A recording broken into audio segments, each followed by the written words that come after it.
gospodarczych, nawet w trakcie trwania wojny. elements of infrastructure to Ukraine so that Ukrainian polityka zbrojeniowa, economy can be jej rebuilt. wymiar, charakter ten, Well, o of którym course, można the mówić otwarcie, military który jest aspect oczywiście również niejawny. has To also jest been important gigantyczna here, współpraca both zarówno po stronie polskiej, jak part i of po this stronie aspect that ukraińskiej, we ale know również about jest kontekst and innych the krajów, part that które is do tego się confidential. dołączały.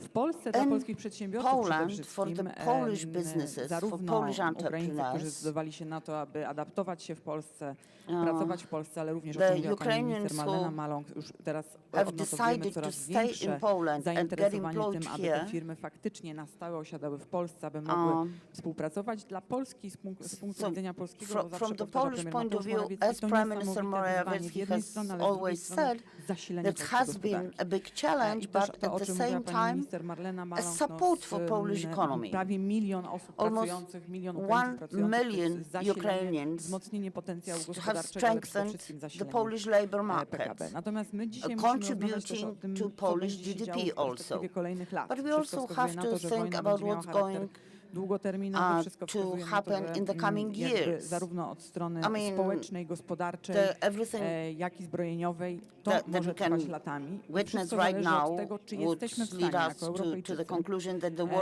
przygotować odpowiedni program, który będzie blokował możliwości dumpingu, wzrostu cen energetycznych, wzrostu cen surowców. To jest bardzo ważne, abyśmy o tym rozmawiali, oczywiście wyłączając stronę rosyjską. Niestety dzisiaj już widzimy lekkie zapędy wśród niektórych krajów europejskich co do tego, że po zakończeniu wojny trzeba będzie rozpatrzyć możliwość powrotu do interesu z Rosją. Niestety takie głosy się w kuluarach, ale i nie tylko w kuluarach pojawiają. Nic bardziej mylnego. Siła Ukrainy to siła wygranej Ukrainy, to siła Europy, ale również kontekst, tak jak już powiedziałam, stabilności związanej z polityką energetyczną. Dzisiaj, jakbym miała oszacowywać, co jest największym wyzwaniem w kontekście relacji gospodarczych pomiędzy Polską a Ukrainą, to na pewno kontekst polityki energetycznej. I do tego potrzebne są nowe partnerstwa, do tego potrzebne są nowe technologie, do tego potrzebne są środki europejskie w ramach kredytów pożyczek, które będą pomagały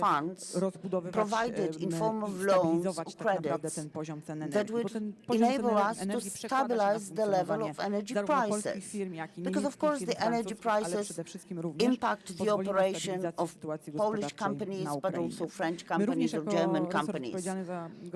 If the energy prices are more stable, this will also positively impact the situation in Ukraine.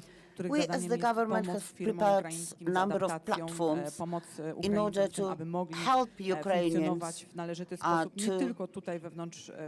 in their adaptation, to help them function in Poland. The Warsaw Business is the platform that we started in May last year.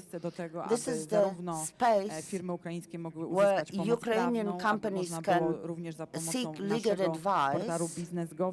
We also have the business gov portal that also helps Ukrainians prepare to their life in Poland. There are certain industries that have an increasing number of Ukrainian employees. This is primarily the services sector. Also, the steelworking industry, construction industry. These are the sectors to which Ukrainian companies come and start their operations in Poland. Well, of course, there are certain barriers like the language barrier, etc. We try to overcome these barriers. We try to answer questions asked by the Ukrainians. We try to clarify the doubtful situations. Ani od strony francuskiej, ani od strony niemieckiej, a niestety neither the French or the German side should not criticize us for that. After a year, I can see that in different, TV programs, etc., people start talking about what should happen after the war is over. Well, after the war is over, it will be too late. We start to act now. We need to draw conclusions now. We need to impose sanctions in an efficient manner. And we need support for that. Of course, if we are talking about the future, the future will be connected with our donors, with our biggest ally, that is the US. Taki fundusz, którego zadaniem ma być odbudowa i transformacja Ukrainy, w zasadzie powinien Actually, there should be powstać a fund created to support reconstruction of Ukraine, and it should be coordinated by several countries, and several countries should contribute to this fund. Here and now, we need to do our utmost in order to enable the Ukrainian economic tissue to function. And the European Union should be responsible for that. Thank you very much, Minister. Thank you for emphasizing this fact that the economic cooperation needs to be continued now. We cannot be waiting till the end of the war. Definitely, the efforts will be increased after the war is over, but we don't know when the war is going to be over. And the Ukrainian economy needs support. And the areas of support are very broad. As you said, the military sector, but also the power sector. This is what we are going to refer to in a moment. But let's bear in mind that Ukraine is also a big agricultural producer. It's one of the biggest exporters of agricultural produce. And I believe that Poland can play a very important role in transporting the Ukrainian products to other countries in the world. Because we know that they previously used channel through the Black Sea has been blocked by Russia many times. So again, this is what has its economic dimension. As I've mentioned before, what is happening now is also an opportunity for Ukraine. Ukraine can access the Euro-Atlantic system. There has been a big progress made in the relations between Ukraine and the European Union as far as the Ukraine EU membership is concerned. 10 years ago, nobody would think about the situation, such a situation. Nobody would think that Ukraine stood a chance to become an EU member. Nobody would even grant the same status as Turkey has to Ukraine. Tutaj naprawdę sprawy poszły dużo right dalej now, i ten proces, a big progress has been made. Ten proces się rozpoczął. The process has started. Chciałbym tu w tym momencie poprosić Now pana I'd like Mikhailo to Kharia give the floor to o jego Mikhailo opinię, Khari, jak his Ukraina, opinion również jak Polska on mogłaby how pomagać Ukrainie w tej ścieżce how Poland właśnie could help wchodzenia Ukraine w struktury euroatlantyckie, joining ale również the sama Euro-Atlantic Ukraina powinna zrobić, structures. przygotowując się do tego procesu od strony sprawności administracyjnej, ale również od strony of capacity building, administrative capacity, but also from the economic point of view and from the point of view of cooperation with international institutions, cooperation with the European Union and the EU member states. Ile czasu? 8 minut. How much time do I have? Дуже дякую. Thank you so much. Ви знаєте, сьогодні Польща зробила новий серйозний крок. Today, Танки «Леопард» Poland приїхали в Україну. І це дуже багато Польща зробила таких відважних кроків, які вона робила перші. Poland has done many important steps like this. Even before in Ukraine, we have this saying that one army was attacking.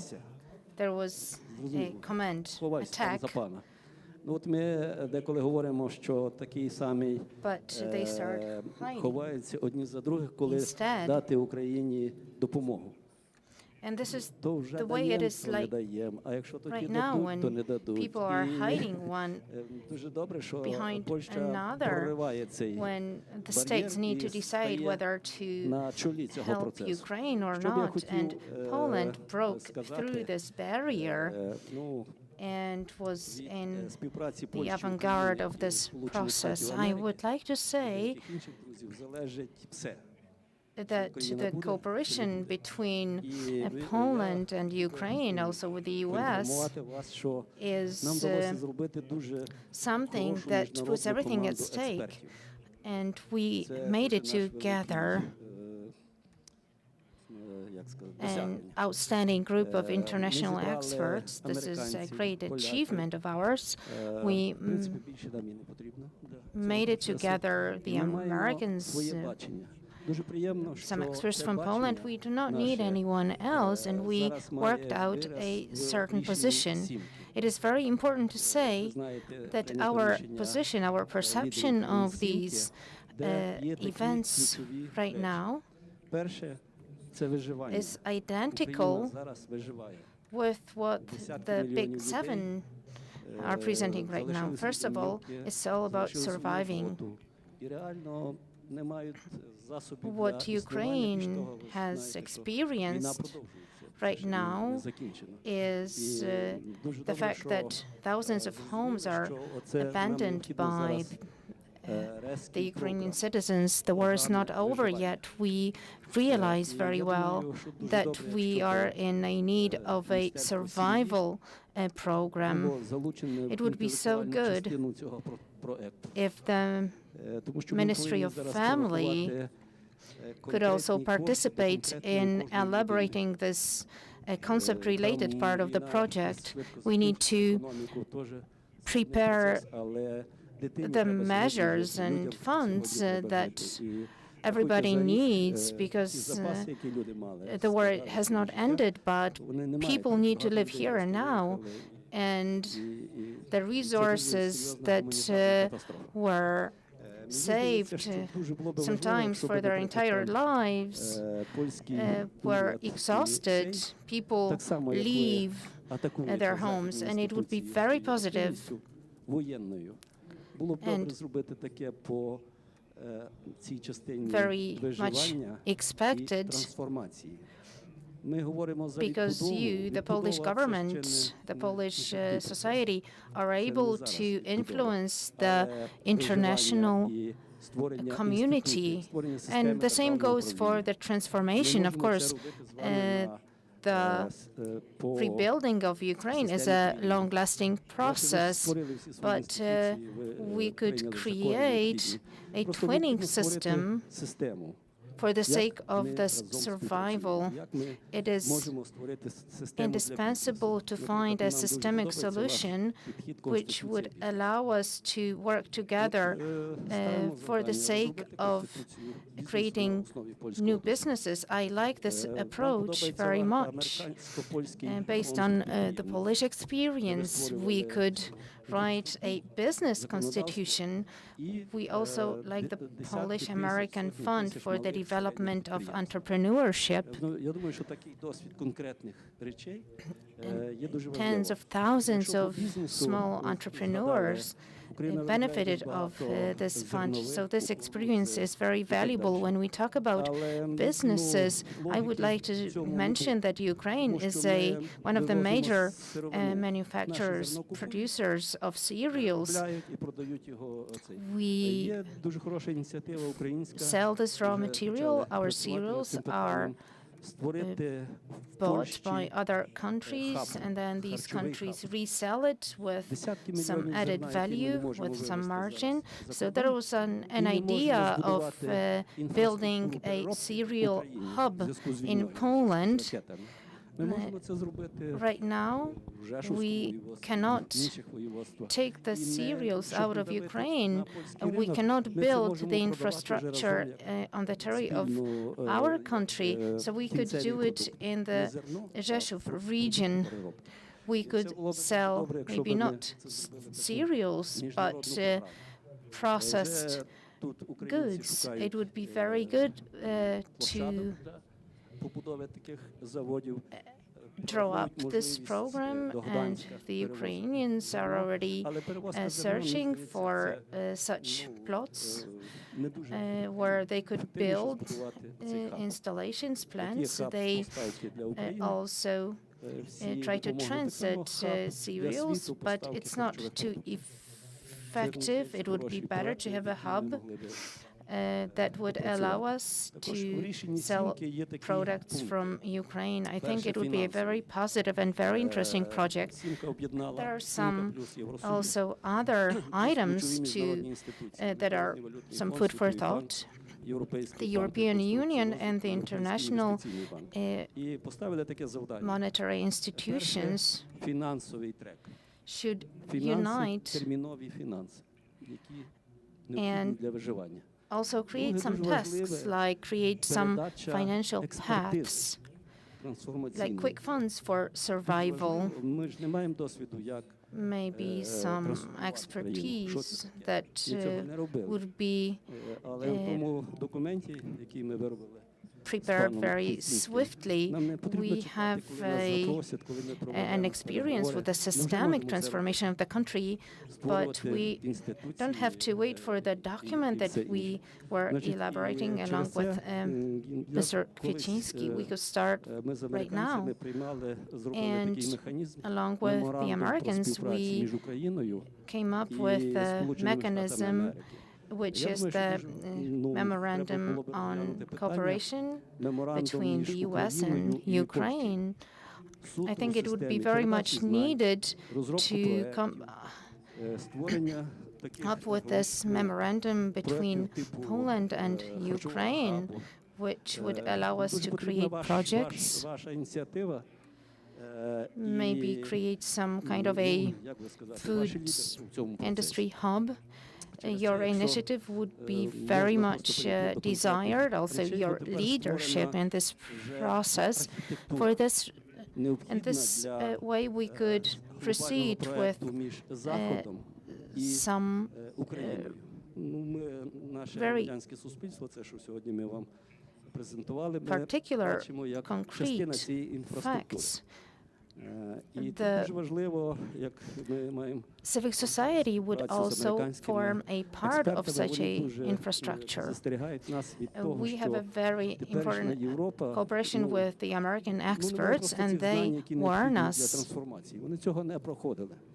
that the Western Europe does not have the knowledge needed for transformation, but Poland does have such a knowledge.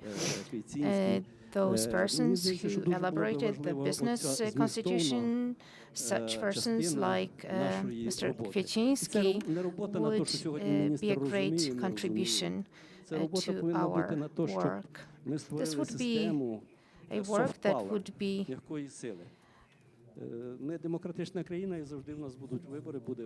not about creating the whole soft power society. We are a democratic country, and on the institutional level, we have to make it possible for our country to develop, to thrive, to survive. At one point, I was talking with Mr. Kaczyński, and I liked his approach very much.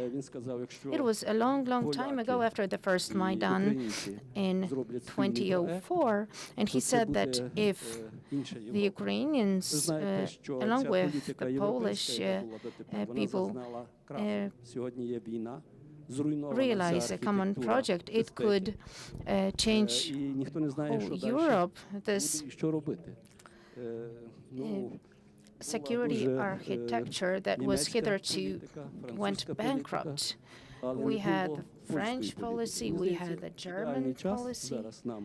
There was no Polish policy. I think this is just high time that Ukraine, Poland, the Baltic countries, and the Great Britain could proceed with a very specific work. Thank you so much. Thank you for these remarks, which are incredibly important. Let me just mention that last year, during the strategy, we were also building institutions here in Podkarpacie. There was the biggest transportation hub created, also the military one. It was the hub that was there for the refugees that fled from Ukraine, but also a transportation hub. So these institutions were created thanks to the Polish government, thanks to the voivodeship office, and thanks to the cooperation of local authorities. But we are talking now about the future of Ukraine, and it requires of us to create such institutions in Ukraine. These institutions would allow Ukraine to join the EU, but also be able to see this immense, massive help that is coming. And I would like to ask Mr. Deputy, what do you think? To what extent Ukraine right now is ready for it? Because right now we have an image of Ukraine which is fighting, and it absolutely astonished the whole world. If we are talking about any brave attitudes of any nation, it's always about Ukraine. But in order to join the EU, in order to rebuild Ukraine, we will need to build institutions. We will need to build the strategy that was mentioned by Mr. To what extent is Ukraine ready for such a process? And frankly speaking, big institutions of this world are afraid of corruption, are afraid of the process that was very clearly visible before the last aggression. But let's not forget that it's there also and now. And we can see it based on the decisions of President Zelensky. To what extent is Ukraine ready for it? Це запитання. Я відразу почну. Нещодавно в Україні let me directly answer the question. There are a lot of visits coming to Ukraine, etc., but I would like to refer to one of such visits. It is a visit from the European Commission led by Ursula von der Leyen, and the report on readiness of Ukraine in 32 areas was presented to the European Union delegation. Well, actually, Ukraine started being assessed by the European Union in 2015, at the same time as Turkey. And at that time, Ukraine received the average score of 2.6. For 22 spheres, we got 2.1 score only.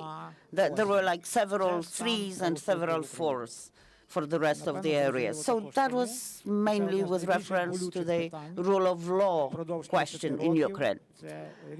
But then the issue was moved to the fall because of the corruption of our court system, and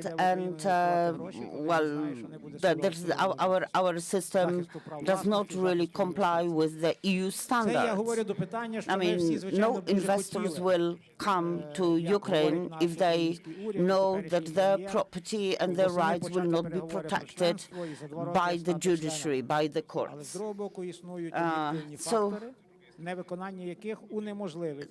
On the one hand, of course, we would like to become the EU member, but there are also some objective factors. So no matter how hard the European countries try and are willing to accept Ukraine, we need to meet the EU standards. And I agree with what other panelists have said. We should build institutions that would contribute to the rule of law in Ukraine. I mean, the formation of the civil society that is frequently mentioned is important, but of course the civil society does not have access to the power, to the government. And unfortunately, in practice, the government, well, starting from, say, 2015 until 2019, there were institutions established like Specialized Anti-Corruption Prosecutor's Office, the National Investigation Office, Anti-Corruption Court, the High Court. Those were the four institutions that were recommended to establish alongside the General Prosecutor's Office, for example, in order to eliminate corruption in the government. And actually, only after the term of office of the fifth president, Poroshenko, the institutions were actually established. Then, during the term of office of the sixth president of Ukraine, nothing much happened, and then the European Commission was not able to meet with us. And actually, the new head of the new Specialized Anti-Corruption Prosecutor's Office was going to be appointed, but she wasn't appointed. So all this shows that with, irrespective of our heroism and the excellent support of volunteers provided to our army, etc., unfortunately, we don't have our internal resources to overcome this phenomenon. I actually could see two circumstances that could eradicate the corruption from our country. In this respect, the war could be an opportunity rather than a threat. I mean, many people who will come back to Ukraine are going to become members of the government in the future, and probably these will be people who will not tolerate the phenomenon of corruption. So this could be a positive effect. The second circumstance, which is absolutely necessary, is the pressure from the West. And I'm not talking about the commissioners or observers. As Mikhail has said, we should use the soft power here. We also need the bottom-up pressure. We need a civil sector exerting this pressure. But also we need the top-down initiatives taken. Otherwise, we won't be able to eliminate corruption.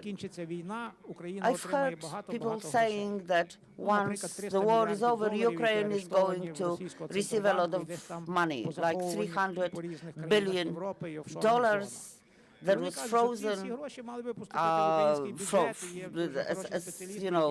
the Russian money. And of course, people are saying that there are specialists who know how to use the money. Well, this would be the worst decision to be made. I'm not sure what the correct decision should be. I believe that Ukraine can receive some funds, maybe as a compensation from Russia or maybe some support funds from the Western countries.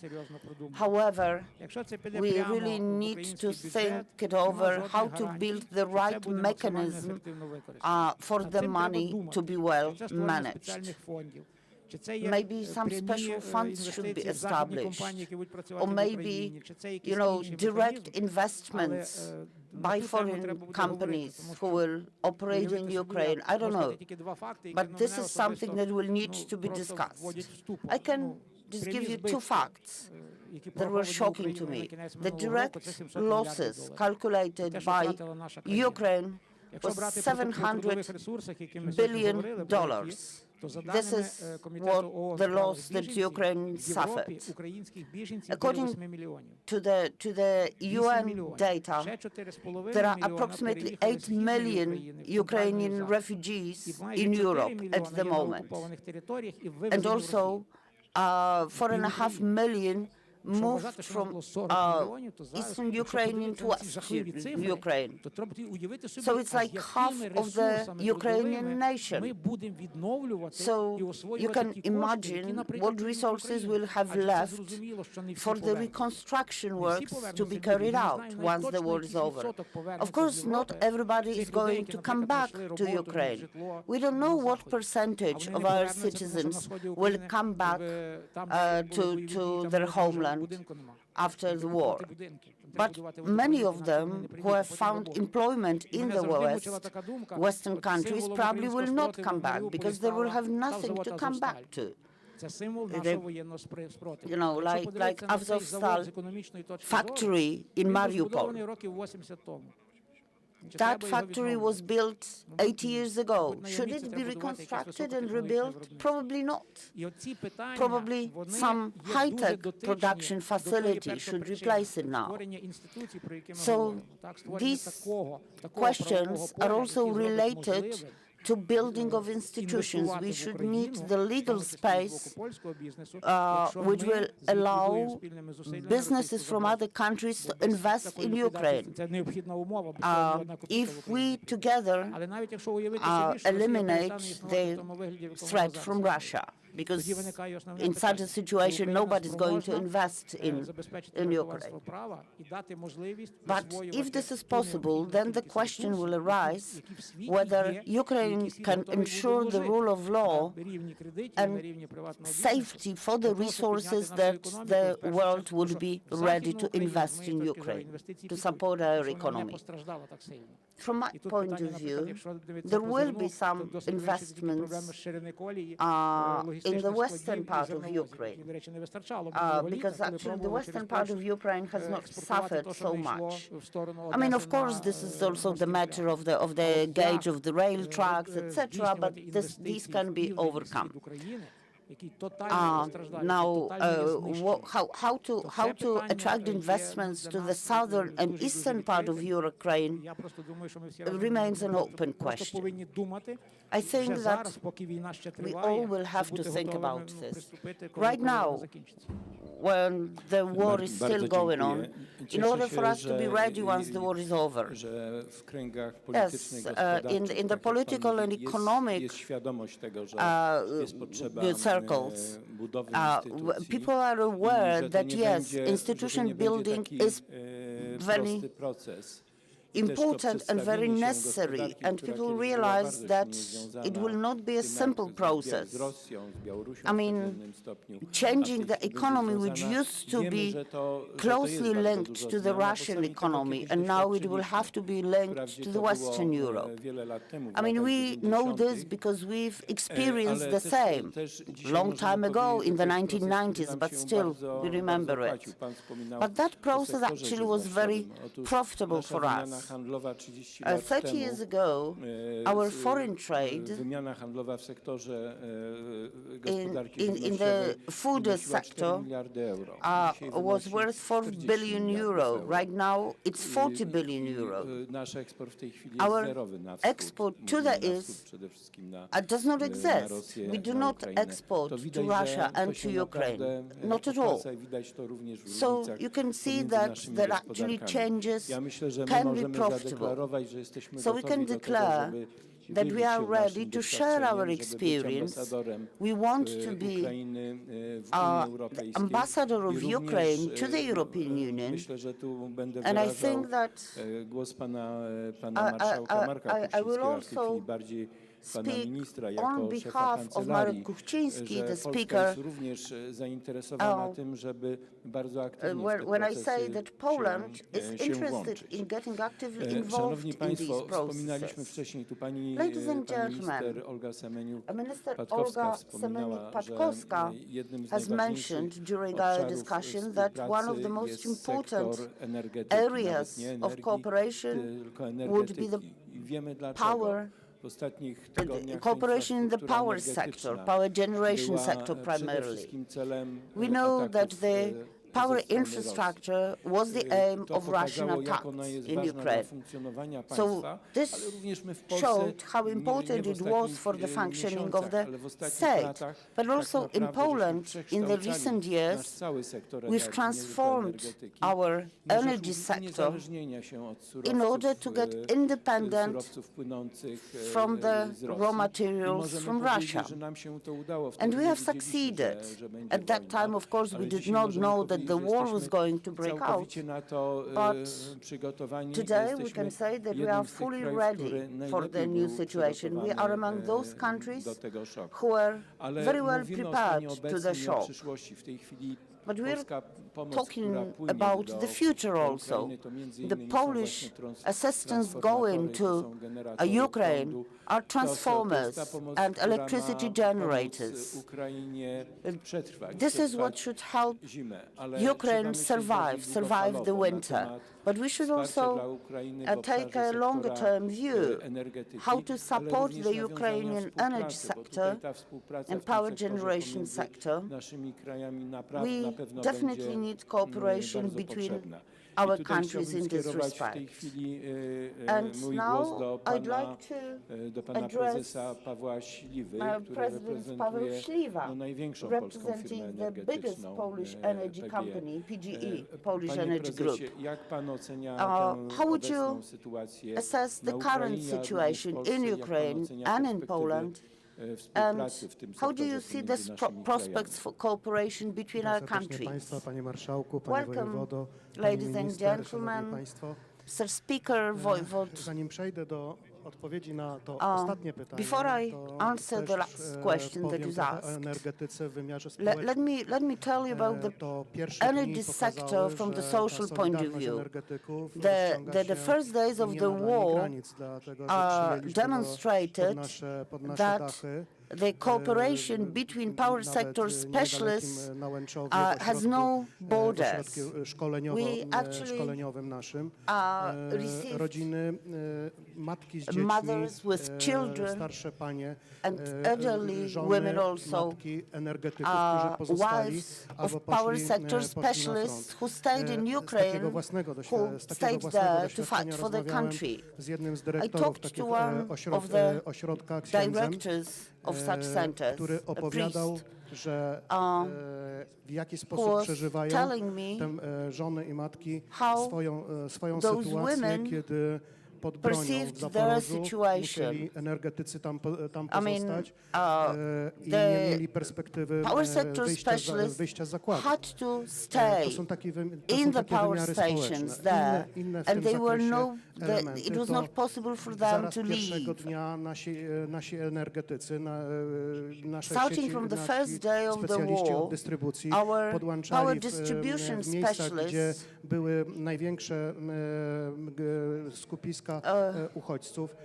namioty dostarczali tymczasowo prąd do tych namiotów, to the tents where the refugees stayed temporarily.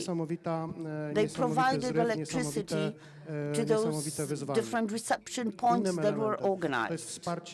Yet another element was support in form of 3 huge pneumatic tents for Lviv,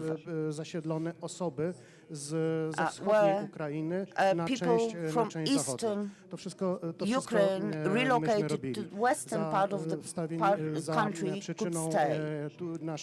We did all of that. Through our PGE Foundation, we also provided support to Caritas Polska, which also provided lots of support to Ukrainian refugees, especially the part of the organization from the area of Rzeszów and Przemysl. Flemish, because these organizations know exactly what is needed here, because they are very close to the refugees coming. Yet another element of support was the support provided to other associations. There were associations receiving refugees, and we provided support to them, and we still do provide support to them. Ladies and gentlemen, the Polish Energy Group, as President Kwieciński has said, is the biggest energy group here in Poland. And we had to face the challenges that we never thought could emerge because of the war. As the previous speakers have said, there was an outflow. Some companies would indicate to us that they would need to leave the construction sites because they didn't have the workers there. Well, we finally managed to cope with the situation, but it was a big threat to our company here in Poland. Yet another example, when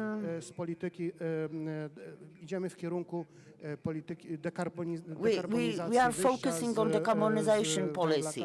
We want to abandon lignite and hard coal. But still, we needed to produce hundreds of tons of coal because we needed to replace the raw materials coming from the east. Logistically, that was a very difficult process, both for the seaports and for the internal transport. We needed to reorganize the company that was responsible for the fuels for our power plants. We needed to employ additional personnel, and we needed to do very quick purchases. But today we have the situation where nobody was short of coal. We had effective distribution in cooperation with municipalities. Now, yet another element that President Kwieciński has mentioned was cooperation between the power sector specialists. It does exist already. Under the auspices of the Ministry of Climate and Environment,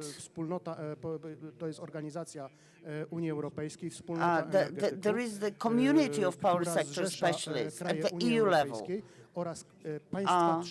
Well, actually, it's an EU organization, but it also has members from third countries. Ukraine is a third country from the EU point of view. And at that forum, the discussion is going on which aspects of the power sector need support and which parts of the sector will need support in the future. We have very big experience in terms of energy distribution. The distribution networks in Ukraine have been destroyed.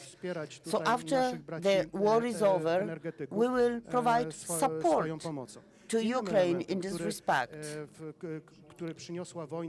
Yet another important element resulting from the war, an example from several weeks ago, there were attacks from Russia on the heat generating plants because the enemy wanted to destroy the morale of Ukrainians.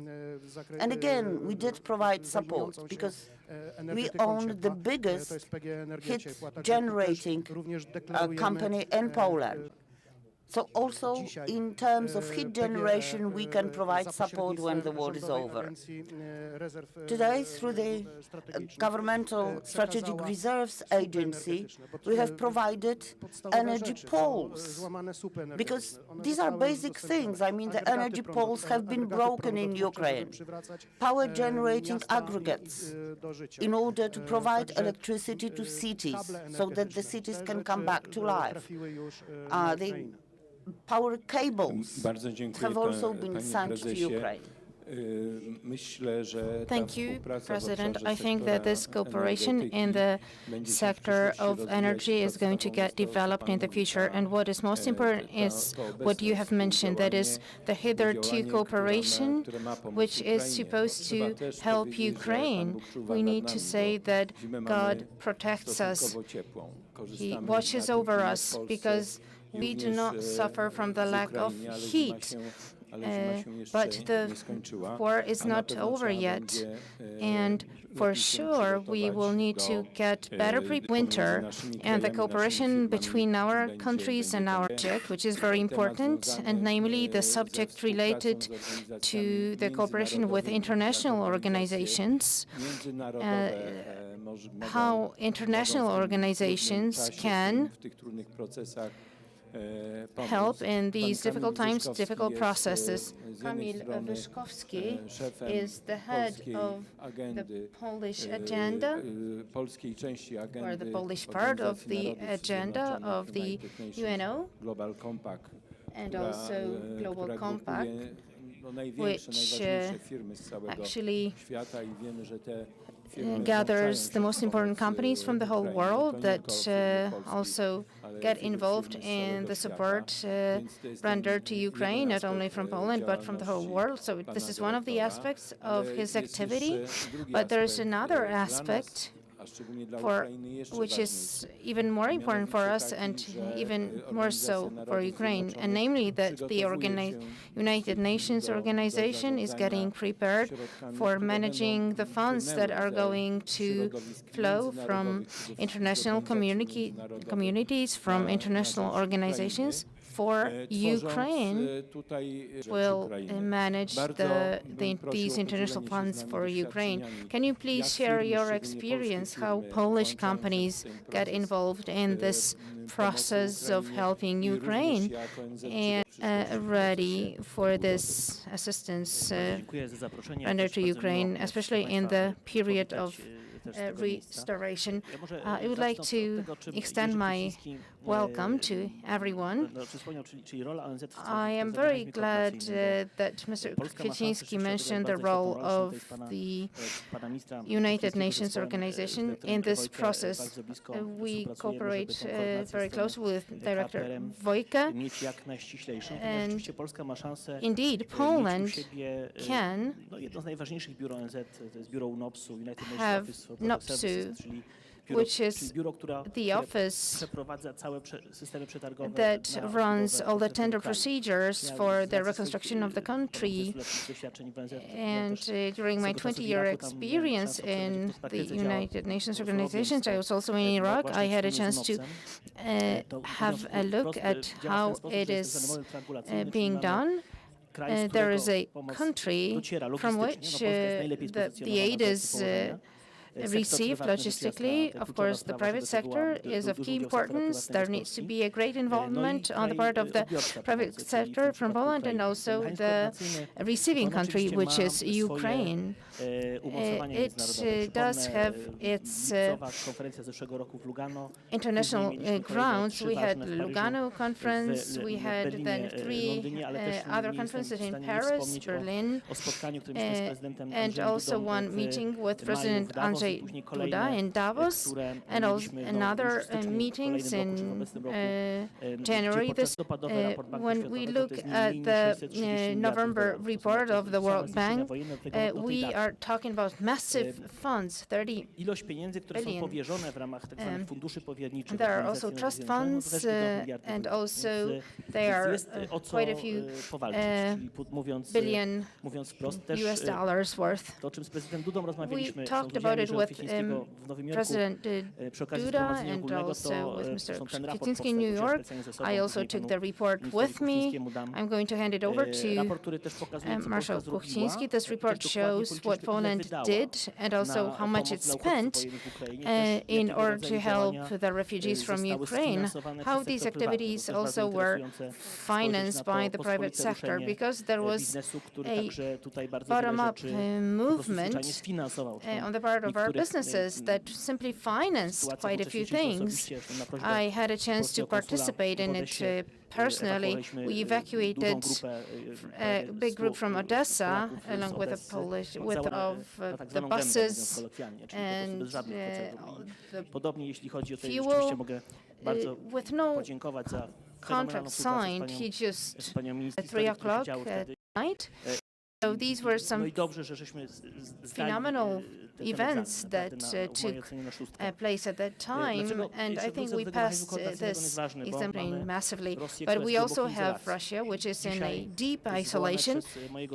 Today, my boss, the Secretary General, convened a meeting in New York. Out of 193 countries of the General Assembly, 49 voted for immediate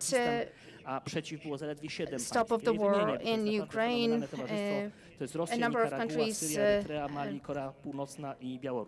abstained from voting, and we can see that Russia is in a complete isolation, and it's very good from the point of view of these global mechanisms that start to work around Ukraine. Ukraine needs to be directed towards the west, so the transportation networks, logistical networks, everything needs to be done differently, in a different transportation logic compared to what was there hitherto. And Minister Przemysl asked about the Europe's and UNGC office role in Poland. UNOPS had decided for it to be in Warsaw, not in Bonn, because there was a risk that our Western neighbor would have it. The framework agreement was already passed over to Mr. Kuchcinski and Mr. Rau. I think that we are going to sign it in April. On the 24th of April in Katowice, during the economic forum, we are going to have a meeting with a number of ambassadors. As for now, 12 ambassadors have already confirmed their participation from the donor countries.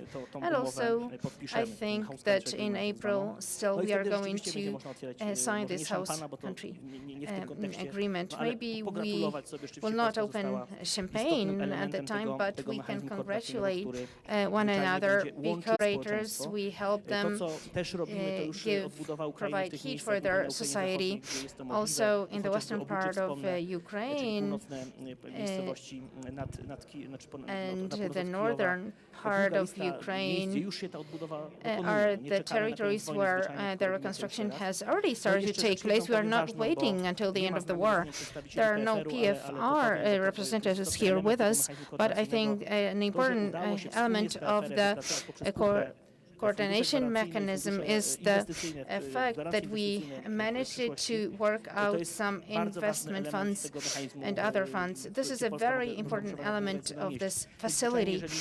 If a company enters a territory which is in war, there are quite a few investment risks. Only a big international company can take this risk. A small or medium enterprise cannot take this risk. So we have to make sure that there will be a capital security, that the UNO can pay the invoice that a given company is going to issue.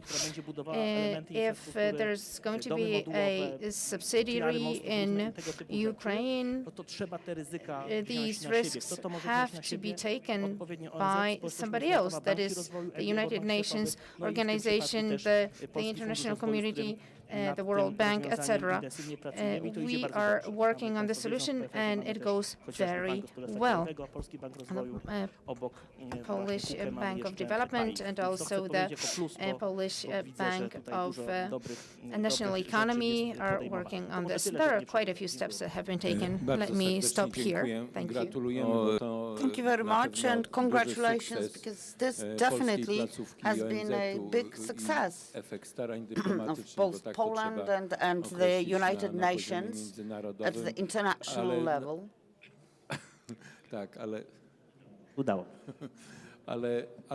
ale co najważniejsze, to jest to, żeby budować system wsparcia it is important to build a support system for Ukraine. Szanowni Państwo, nie przedłużać, myślę, not że to jeszcze nie prolong raz this będziemy session too dyskutowali much. również I think tutaj na that forum Europy Karpat also o here tym, jak wspierać Ukrainę.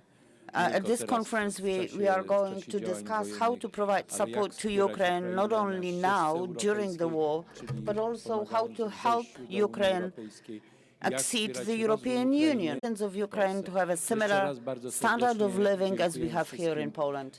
So once again, I would like to thank all the panelists for accepting the invitation and for taking the floor.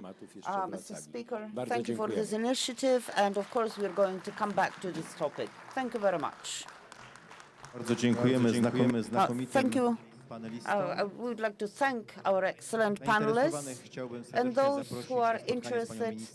I would like to invite to a meeting with Minister Malong. Now I'm going to announce a short 5-minute break.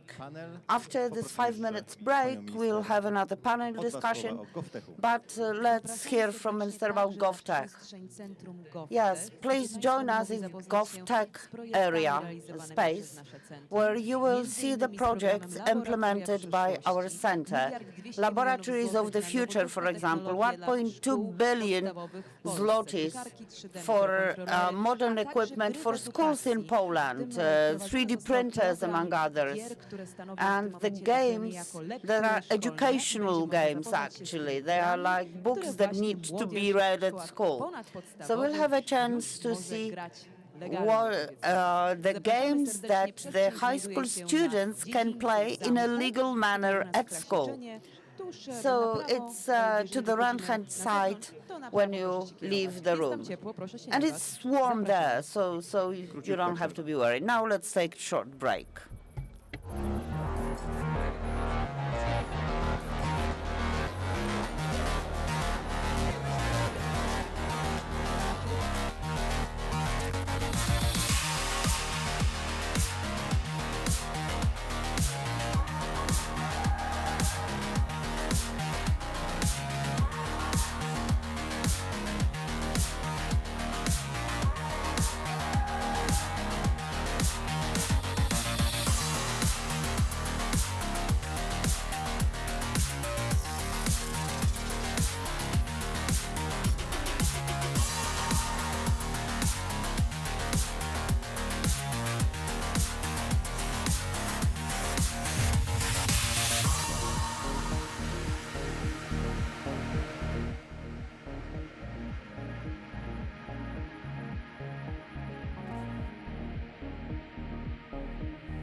Brygada Obrony Terytorialnej jest jedną z pierwszych 3 brygad etapu pierwszego tworzenia Wojsk Obrony Terytorialnej. Z tego też tytułu jesteśmy najbardziej zaawansowani w procesie szkolenia. Bataliony 3. Podkarpackiej Brygady Obrony Terytorialnej rozlokowane są praktycznie we wszystkich większych miejscowościach Podkarpacia. Dzięki temu jesteśmy w stanie wspierać nasze lokalne społeczności, ale również szkolimy się w stałych rejonach odpowiedzialności batalionu.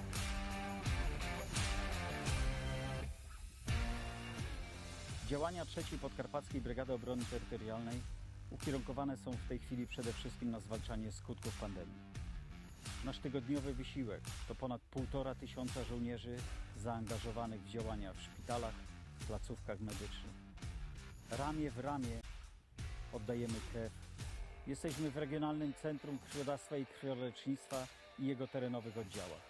Pomagamy w administracyjnych sprawach, w stacjach sanitarno-epidemiologicznych, ale również pamiętamy o kombatantach i seniorach. Dowozimy ich do punktów szczepień, dostarczamy im obiady, lekarstwa, czy dowozimy go zawsze tam, gdzie potrzeba. Wspieramy nasze lokalne społeczności, dbamy o naszą małą podkarpacką ojczyznę.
It is my pleasure to participate.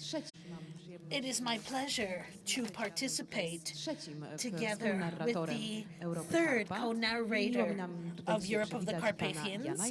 It's my pleasure to greet Pan Jarosz. Director, introduce you to the panel regarding a very interesting and important topic, freedom. The panelists that will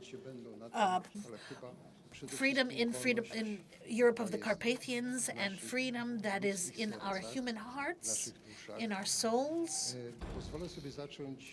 I will begin with such a motto, 2 words. So the question, we, the residents of Central Europe, living in peace, thank God, are we ready? And can we still give testimony to freedom or death? These are difficult questions, but what's happening in the East, in Ukraine, prove that these questions need to be asked. We would like to greet our panelists. We have with us Mr. Stefan Kurici, Vice Rector for International Relations, Stefan Cel-Mar University of Suceava from Romania. We would also like to welcome Paruiro Hairikaidan, Union for National Self-Determination of Armenia. Welcome, sir. And we would like to welcome Jan Musiał, President of the Przemysl Cultural Society. Welcome to przedstawiciela Instytutów Studiów Strategicznych Ludowika Narodowego Uniwersytetu Służby Publicznej na Węgrzech. From Hungary, Czech Institute of Polish-Hungarian Cooperation. And online we have the pleasure of hosting Mr. Tomasz Sakiewicz, Editor-in-Chief of Gazeta Polska, Gazeta Polska Codziennie, and Republika Television and Mr. Marian Suplata might pass the mic over to Mr. Matraszek from the Roger Scruton Heritage Foundation from the UK. Thank you very much for this introduction. Thank you to the organizers for the success of this meeting and for creating a platform for discussion about the most important topics in such a beautiful location, in such distinguished company of speakers and attendees. A huge bow to the organizers for making this happen. As it was just mentioned, next year we will be commemorating the 35th anniversary of the revolutions of 1989 in Central and Eastern Europe, which in various ways led to the regaining of independence and freedom by the countries of Central and Eastern Europe. This is going to be a huge anniversary. I think next year's meeting will be even more interesting than this one, but it gives us room to think about what happened to the heritage 1989. 1989. One word comes to mind: freedom. This was what, in the wider understanding, and I'll go back to that in just a moment, was what pushed the nations, people of Central and Eastern Europe to these revolutionary actions, demanding freedom, demanding independence. And it's not only Francis Fukuyama, but most of the participants of those events believed that gaining this independence is once and for all. And this was a time of great optimism. And based on certain thoughts as to human nature and institutional changes, this democracy gained once after two totalitarian systems, Nazi and Soviet, that humanity wants freedom so much that no one else will allow its loss to be for its loss or for it to be taken away. But we're not living in optimistic times today, because these threats against freedom are stronger and stronger. Of course, I would like our panelists to share their experiences in terms of these contemporary modern threats. There's several of them. The first is on our eastern border, so the threat of war, the threat of Russian imperialism, war caused by this imperialism, that constitutes a real threat for freedom, not just for Ukrainians, but the rest of the Central and Eastern European states. Several days ago, the meeting with the B9 with President Biden was devoted to how to defend freedom, of the West, and this discussion was directed through the countries of Central and Eastern Europe, who most and best understood the fight for freedom and the threats stemming from the East and Russia.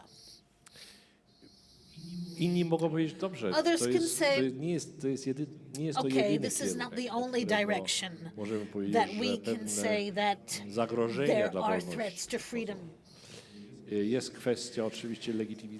There is also the legitimacy of democracy, and a debate that has been ongoing in the EU for many years. To what level certain mainstreams in the European Union constitute a threat to freedom, because they're connected with delegitimizing politics, which can be understood as a problem that is ensuing and ongoing with political culture in the European Union. I są ci też, którzy And there are zwracają those uwagę that na draw bardziej attention to współczesne more zagrożenia modern dla threats to wolności, freedom związane z connected with the dominacją dominance wielkich of korporacji huge technologicznych. technological Pytanie corporations, jest, czy firmy jak Google, jak companies such as Microsoft, jak inne, Google, or others, korporacje other technologiczne tech corporations przejmują coś, co are można not taking nazwać over something that we call, they're the gatekeepers, if you will, that are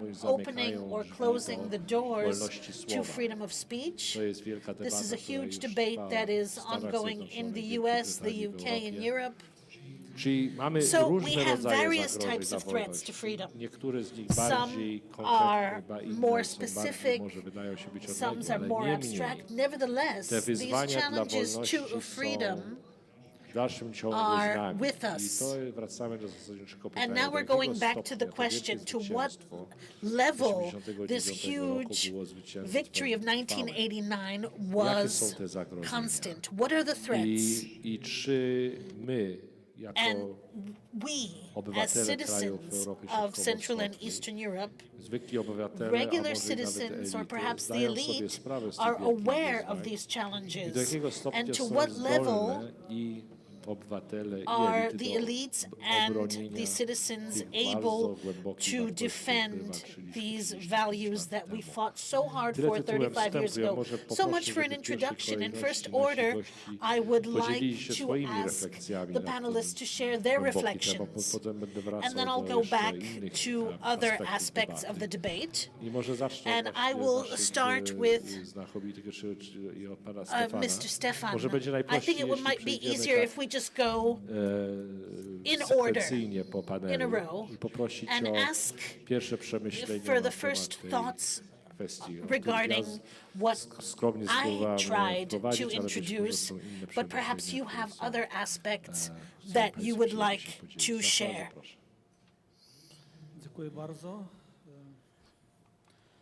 На певно, країни нашого карпатського регіону, які пройшли через Undoubtedly, комунізм, the countries of the Carpathian region that have the experience of communism, they best understand the тому що concept of freedom. чим диктатура була сильнішою, тим більше Because люди the stronger відчували, що the свобода є dictatorship, the те, stronger чого не the people хватає. felt that freedom На відміну від is what they демократичних are lacking and what суспільств, they де іноді need. ми не Differently розуміємо than in a democratic справжню state вартість where свободи. sometimes we В forget Румунії комунізм був, напевно, about the real value of найжорсткішим freedom. режимом. In Тому, коли в Romania, communism 1989 was році the був most повалений horrid, and when in режим, 1989 the communist regime східноєвропейських tumbled революцій, from революція в amongst Румунії all of була the кривавою. Eastern European З одного revolutions боку, in це не Romania, є this was a позитивним very, very bloody прикладом, тому revolution. що багато людей загинуло. This is not З a іншого positive боку, example румуни because довели, in its course що many задля people lost their свободи, lives. But задля демократії on the other вони hand, Romania, готові the Romanians загинути, showed тільки that щоб for були freedom, вільним for народом. democracy, they are able Диктатура to give their була lives повалена, simply to be але free, to be a чи free nation. по-справжньому була So the встановлена dictatorship свобода was після toppled, грудневої but did революції? freedom ensue? Вже в Directly after the December revolution of 1989. року були організовані перші вільні In the вибори. spring of 1990, the first free elections were held. These were брали участь multi-party дуже elections десятки партій, які були створені in після which повалення режиму tens of Чаушеску. parties Але вже created на той after час Ceausescu's regime пропаганда, participated. маніпуляція But already then, мали дуже the великий propaganda, наслідок the щодо manipulation свідомості румунського народу. brought significant Після effects, повалення режиму Чаушеску була дуже сильна which пропаганда impacted колишніх the awareness of the комуністів або Romanian неокомуністів, society які почали after the toppling говорити, of Ceausescu's regime, the post-communist propaganda convinced that if you don't vote for post-communists, then the capitalists that come here will take away your jobs, will take away your factories. The former bankers will come and they'll take away your money. The former landowners will come, so you have no choice. You need to vote for the socialists, for post-communists. And on the other hand, the new government,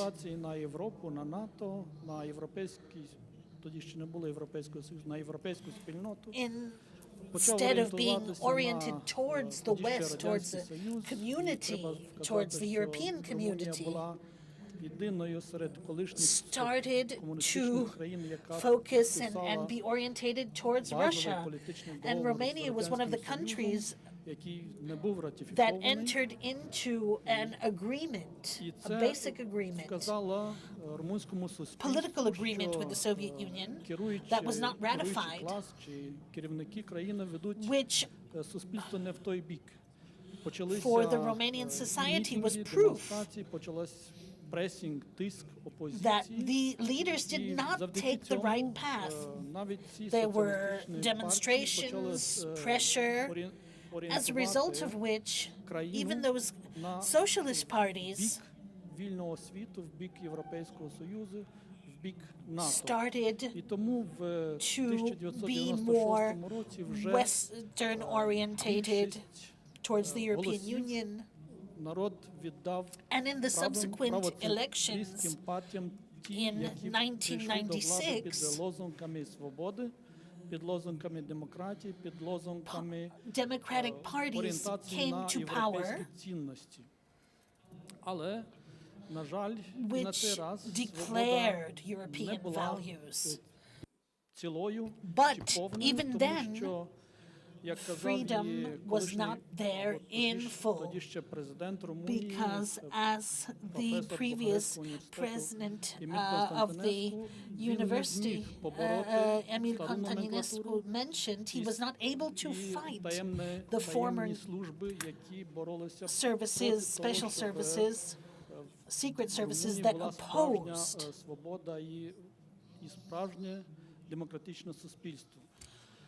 the bringing about of real freedom and the building of a democratic society. After some time, when Romania started negotiations with the European Union and with NATO, when the Romanian society, the Romanian people, built a democratic society, changes were introduced into the Romanian constitution, and the rule of law was established, and democracy. We can say that for several good years, in Romania, a democratic society is being developed. And even at this time, attempts were made to try to limit or control democracy. People had to go to the border. There were a lot of manifestations in Bucharest and other cities. And all of this led to a state where the leaders opposing the real democratic development of Romania were moved away from power. Undoubtedly, though, the Romanians showed what a value freedom is for them, not just for Romania, but for other nations.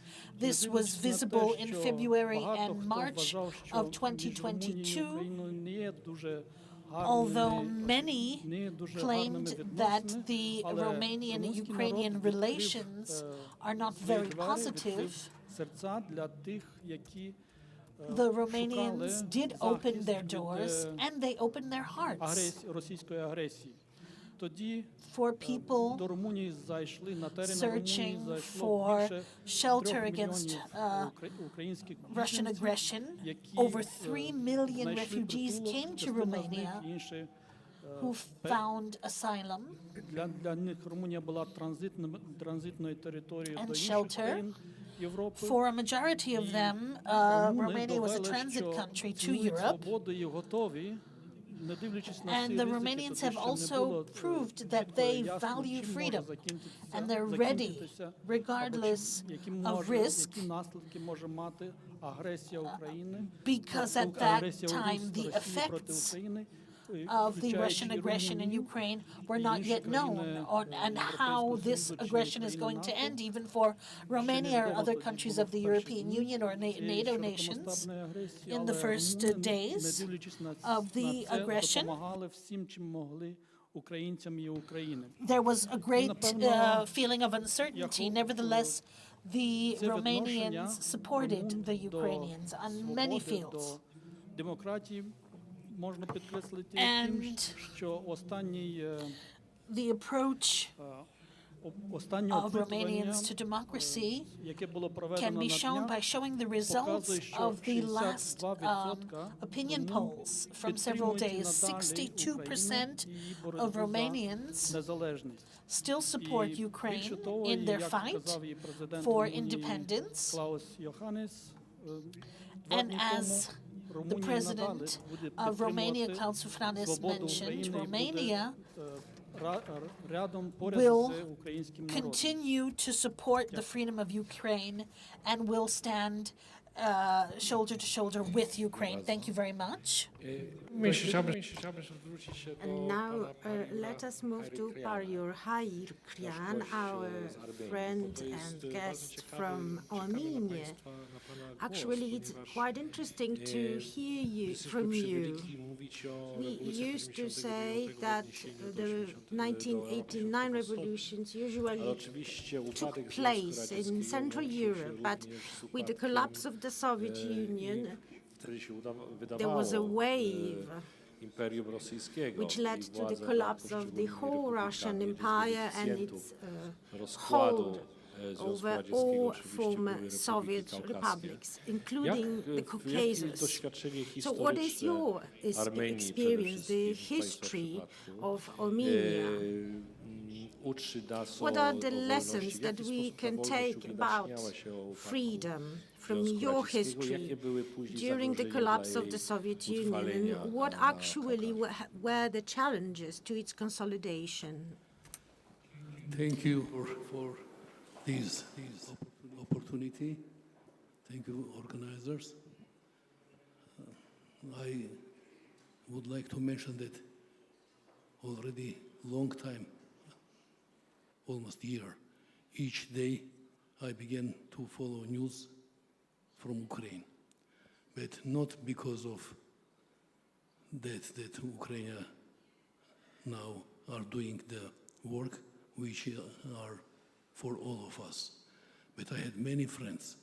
My experience enough, a lot enough. In 1969, you remind me and my friends, students, published newspaper. The name was Before Birth, if you translate. And the main slogan was freedom or death. 5,000 of this newspaper was spread in Armenia. And main article in that newspaper was independence as a necessary demand. In a few weeks, we were arrested and go to jail. And why it was in 1969. And what is interesting, we were in the political prison, and many of political prisoners were Ukrainian. And I was a lucky person. I knew Ukrainian hero Levko Lukyanenko. Then I met him. In that first prison for 4 years, I met with Vasil Stus, Ukrainian hero. After that prison, I was like in university. I returned back. I understand that the difference between, there was, in political prison, many political prisoners was not agree. One said the right of nation is more important. The other said no, human right is more important. And when I returned back in 1973, I already know that they are together. There is no necessity to separate, because nation began from human rights. And if nation is free, that the part of nation also. The historical role Ukrainian I saw in that time. For Ukrainian, Vasil Stus, poet, who died in jail, it's a unique person. For them, it's national hero, poet, dissident. Some of our colleagues today talk about Ukrainian intelligence, writers, poets. They came, many of them, they came to the political camp as dissidents. But in a few years, they became a real fighter. We always discuss about democracy. But I talk about Vasil Stus. A few weeks ago, I had an interview for Liberty, Radio Liberty. And I said that Vasil Stus, he is not hero of Ukraine. He is a hero of planet Earth. Why? Because being in jail, have a bad health. He joined to the organization which openly working for a referendum for nations. And he showed example that there is no separate national interest. Main idea when we were talking, it was our together common idea. The civilization is existing because of cooperation and signed agreement between good people. And Vasil Stus had a second arrest, and he died.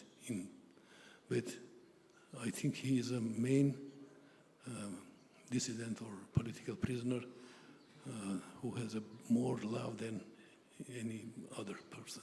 Today I listened that our friends, our colleagues, talk about Ukrainian dissident, Ukrainian artists, poets, but I didn't feel that they understand that big role which they did in that time. Vyacheslav Chernovil, also a national hero, also was killed by KGB, my good friend. And in the jail, he wrote status for police prisoners. The main goal of Soviet power was show the world that there is no political prisoner. There are criminals. It's a long story, I don't like, I have to save time also. I remember that how was strong to his belief and his faith. And when in 1989, in Paris, altogether I spent in jail and exile 18 years. And after that, Gorbachev deported me forcibly to Ethiopia. Of course, Ronald Reagan supported me when I was arrested last time. And all my friends come together and they decided, it's ex-political prisoners, very famous persons. Vladimir Bukovsky, Russian, who was changed, Karvalan, Eddie Kuznetsov, Russian, Jewish, Ukrainians, Plyushch, Leonid Plyushch, writer Rudenko, Nadika Svetlichnaya, Petro Ruban. They all come together in Paris and they decided create coordinating center for all nations. The name of this coordinating center was Democracy and Independence. We long discussed what is important, democracy or independence. First word had to be independence or democracy. And together we decide that democracy is main value of our times, because all type of freedom, free speech, freedom to organize, free movement, all come together in democracy. Now I would like to mention that collapse of Soviet Union, it was a result of common activity, beginning from Ronald Reagan, his policy, economic policy, and Star War. I saw all of this in really talking to in that time with senators. I personally was, they introduced me to the author of the Star War program. And also dissident movement. But please remember, West was happy for Gorbachev. West was not ready to this kind of change. I know that because personally for me, President Bush said, Ayrikian and his friends, democracy and independence, they are working for good ideas, but they are destabilized force. I have video type of this force. And what we did then that time, if I alone will try to explain senator source, it will not work. But when they know that there is a cooperation, Lithuanian Skodits, Latvian Ravinš, Estonian Laglaparek, famous persons, Jewish, Russians, Armenian, Georgian, brothers Gudava, Oba was killed. And Moldovan,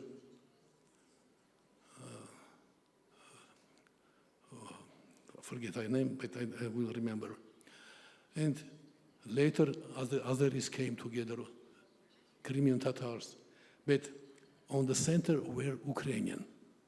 And when we met with the congressman and I said, you believe that Gorbachev is good? They said, yes, of course. He let people leave Soviet Union.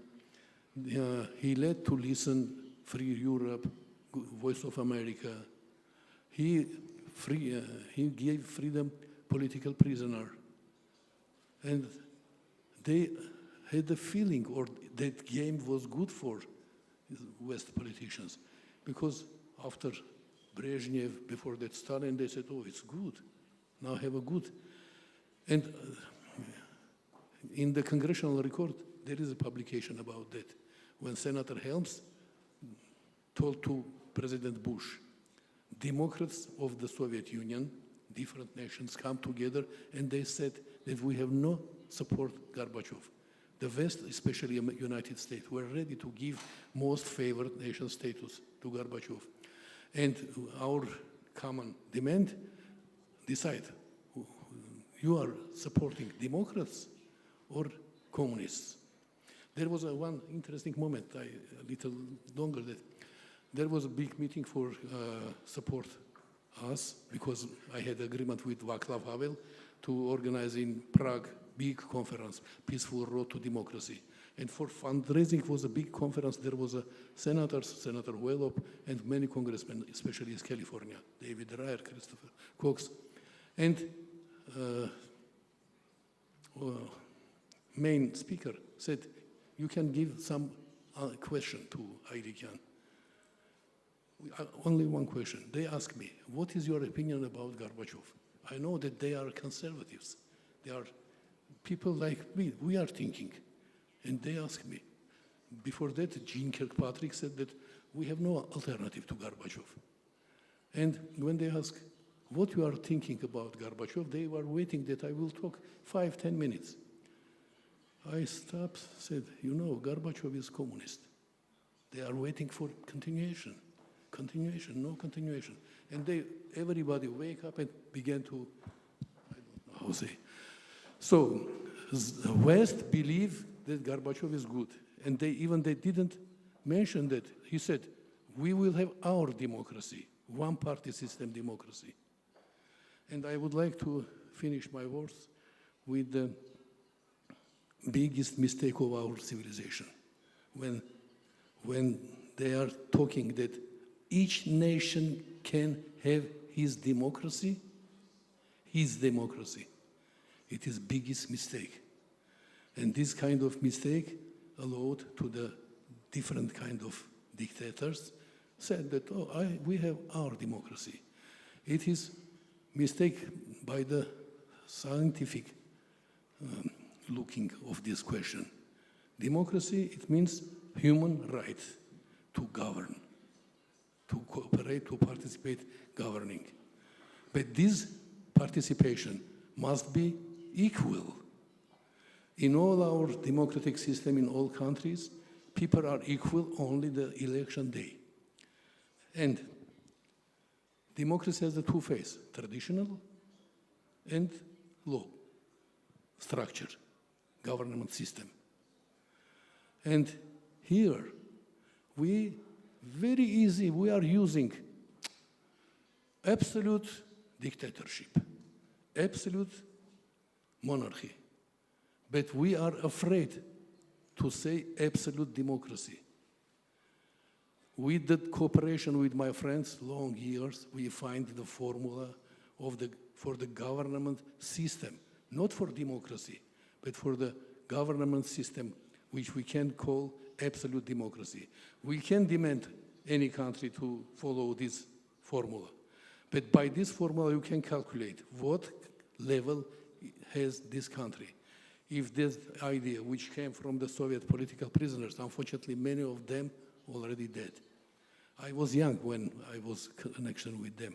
I had 20 years, Lukyanenko was 40 years, Vasilst was for 32 years, but I have duty to introduce in each place. And now in Armenia, we are working to explain to Armenian government that we have a formula and it's easy where. It's a special question. I will thank you for your patience to listen to me, but it was my duty to introduce that 1989 began with the big cooperation, all civil world. Thank you.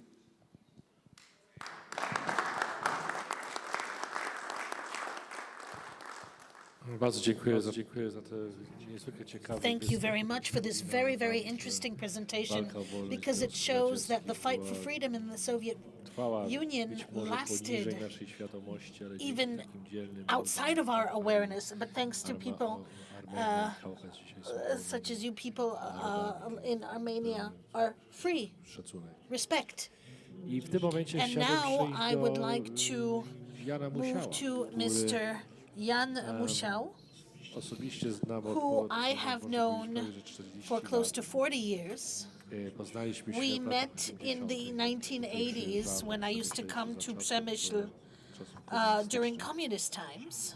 Today, you are the president of the Przemysl Cultural Society, and I think your perspective is very interesting because it's that of a Polish patriot and also a patriot from Przemysl, local, where this fight for freedom in Przemysl took on these impalpable traits.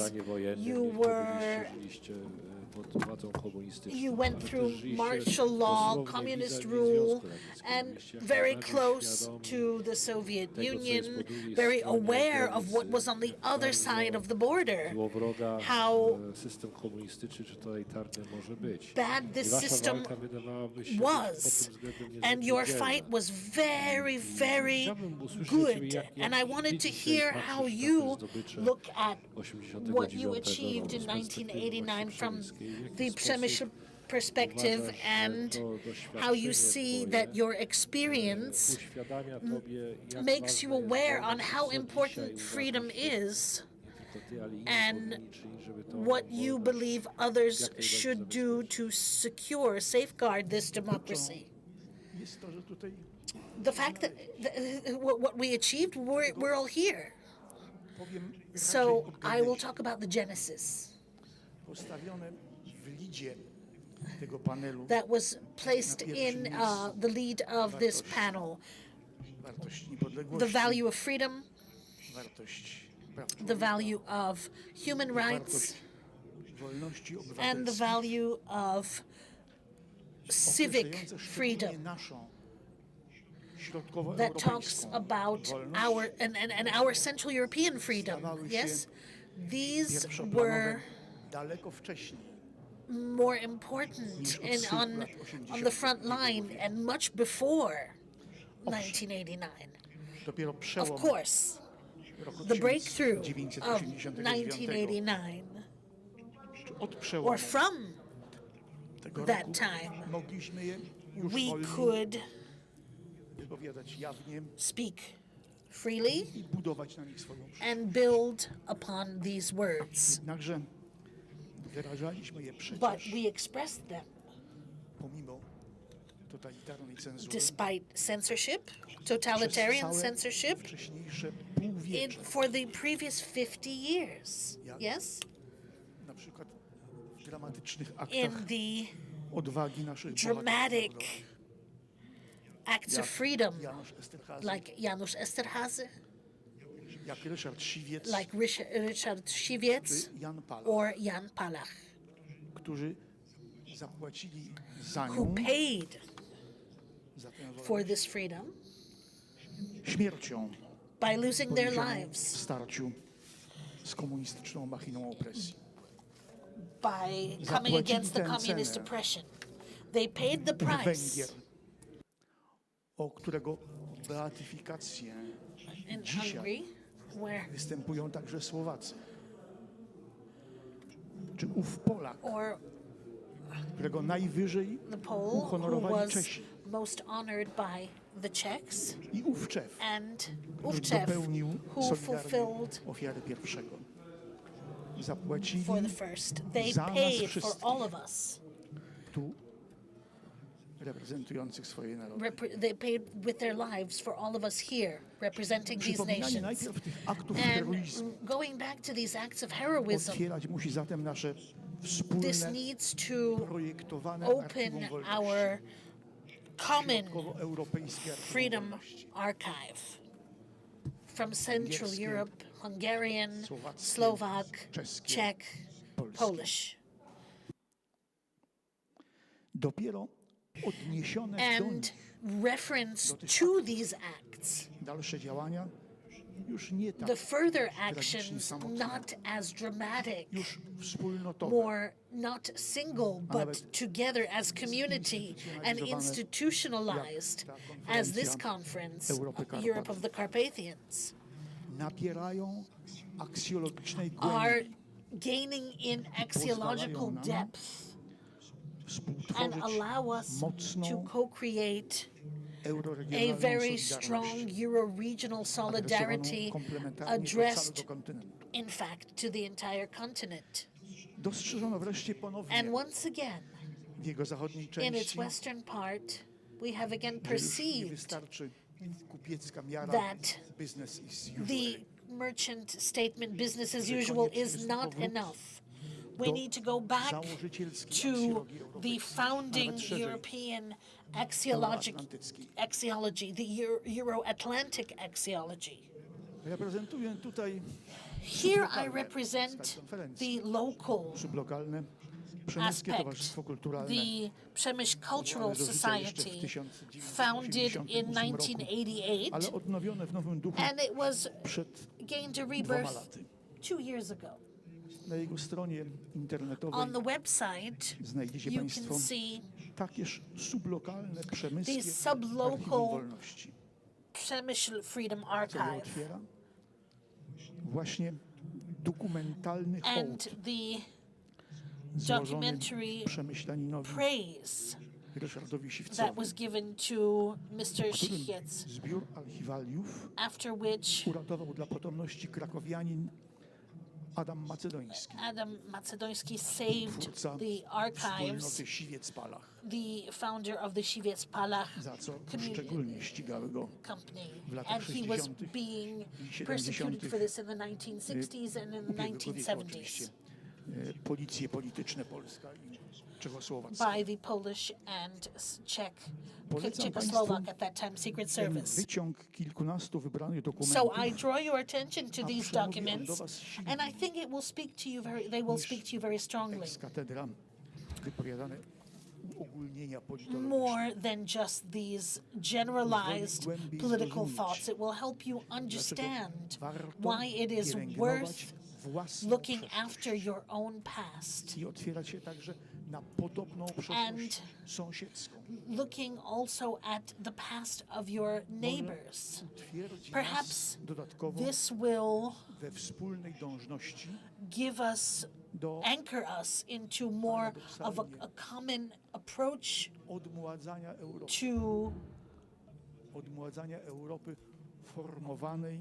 bring youth back to Europe or to rejuvenate Europe based on this old axiology. My co-panelists are always very busy, so I will give you a scan of this first part of these archives. The Przemysl Freedom Archives. I will give them to you after the panel. These are all for you, so that you can have a look at them in the evening.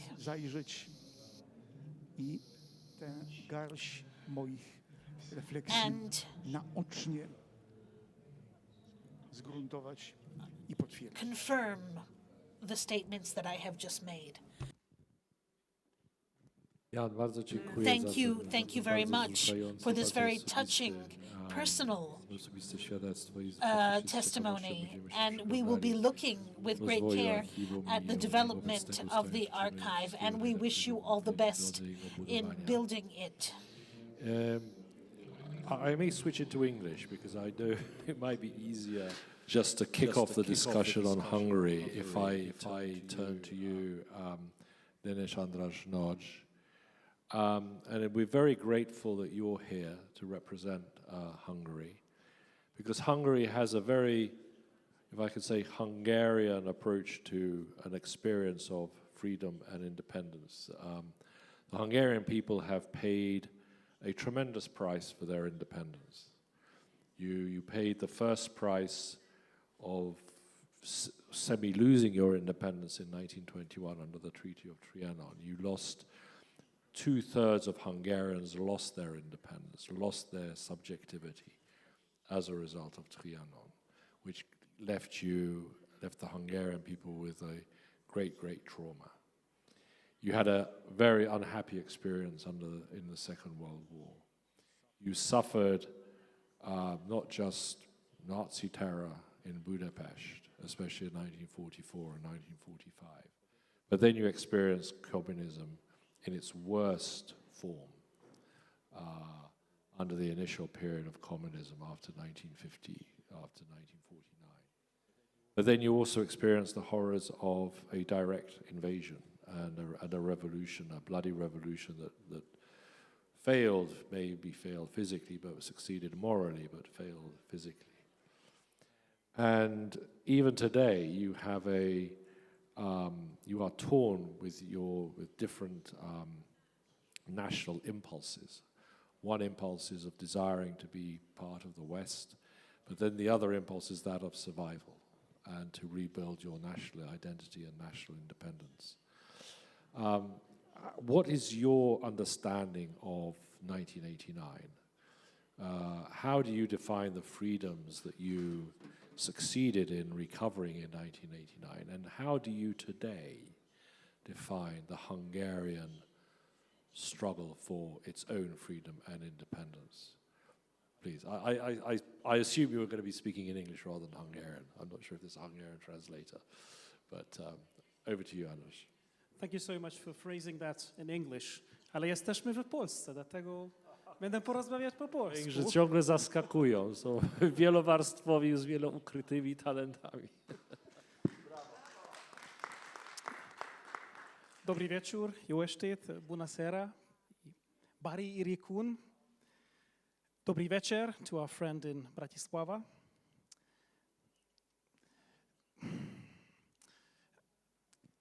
Będę kontynuować po węgiersku, proszę.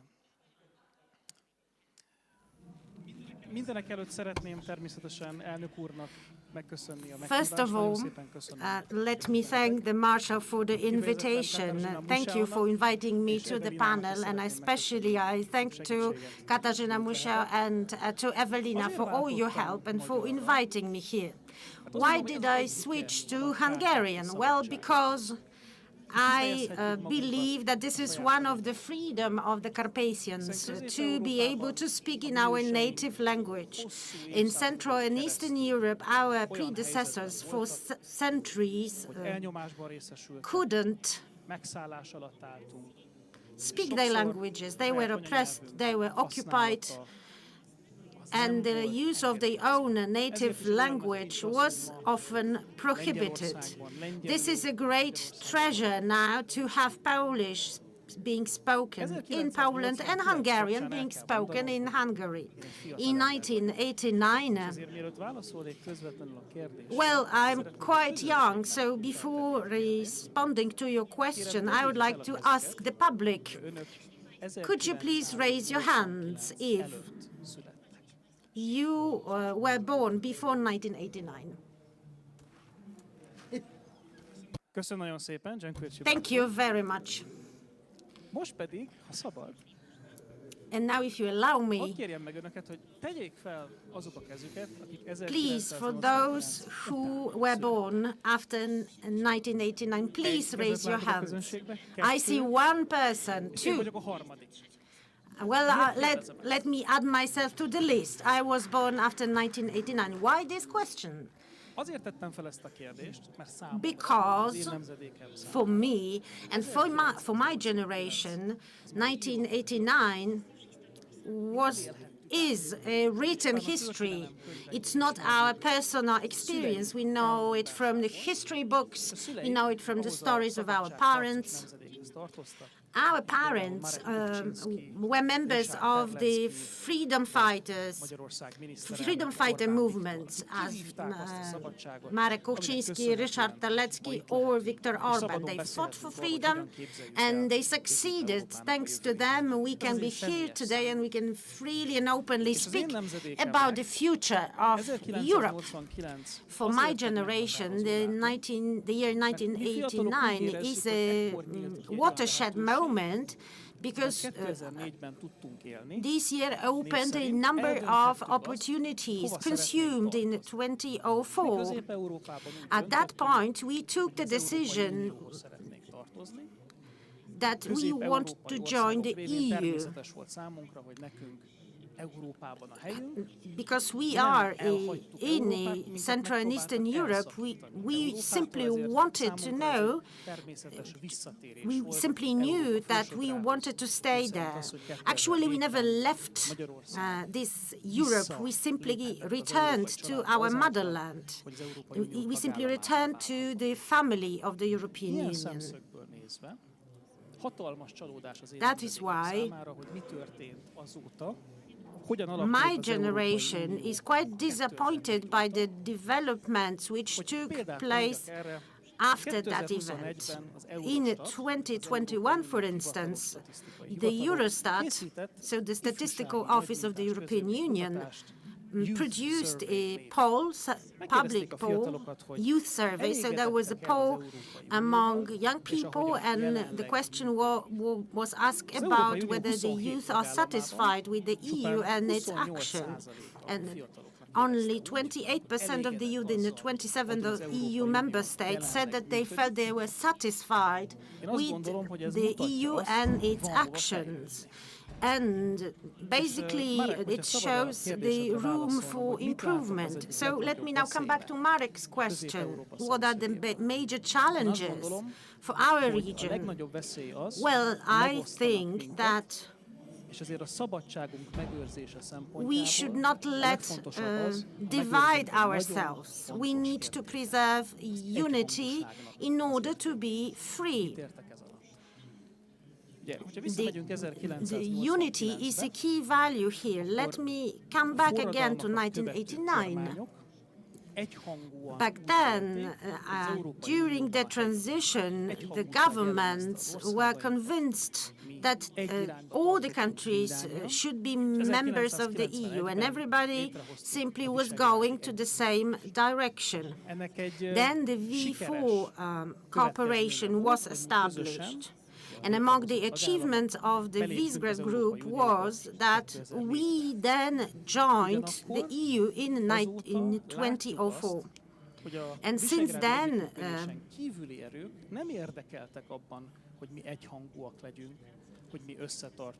there are a lot of those who would like to divide the V4. They want to make us less effective. They try to divide us in order to make us less effective. And if they are successful in their attempts, Central and Eastern Europe will be divided, scattered, with no unity, with values which are far from being shared. I believe that we need to work in order to sustain the achievements of 1989. By this I mean being like-minded, being united, going into the same direction. So I believe that the V4 unity is a key to the transformation of the EU to make it more tuned to the challenges ahead. Well, for Hungarians, freedom is a story of 1,000 years of statehood. And last year, we celebrated 800 years of the Golden Bull. That's the key act of Hungarian statehood. And this is not by coincidence that during the meeting of kings in Visegrad, the unity was worshipped. And since that moment on, we work on our unity, including within the EU. Well, Hungary has always strived to find the optimum solution and unity based on shared values. Only then we could talk about a compromise or a common understanding in Europe. So the preservation of unity within the V4 and Central and Eastern Europe and in Europe at large is the key task ahead. Well, it seems that the cooperation, regional cooperation that you've just mentioned can be a good starting point to ask the question to Mr. Maciej Szymanowski, Director of the Wacław Felczak Institute of Polish-Hungarian Cooperation. So my question goes as follows. What do you think about this regional cooperation, the V4 cooperation or the Carpathian cooperation? Do you think it's a strong cooperation? How does it look like? Is it a community of interest around freedom? Does this community of interest still exist? And do you think that the understanding of freedom among the countries of the region is the same?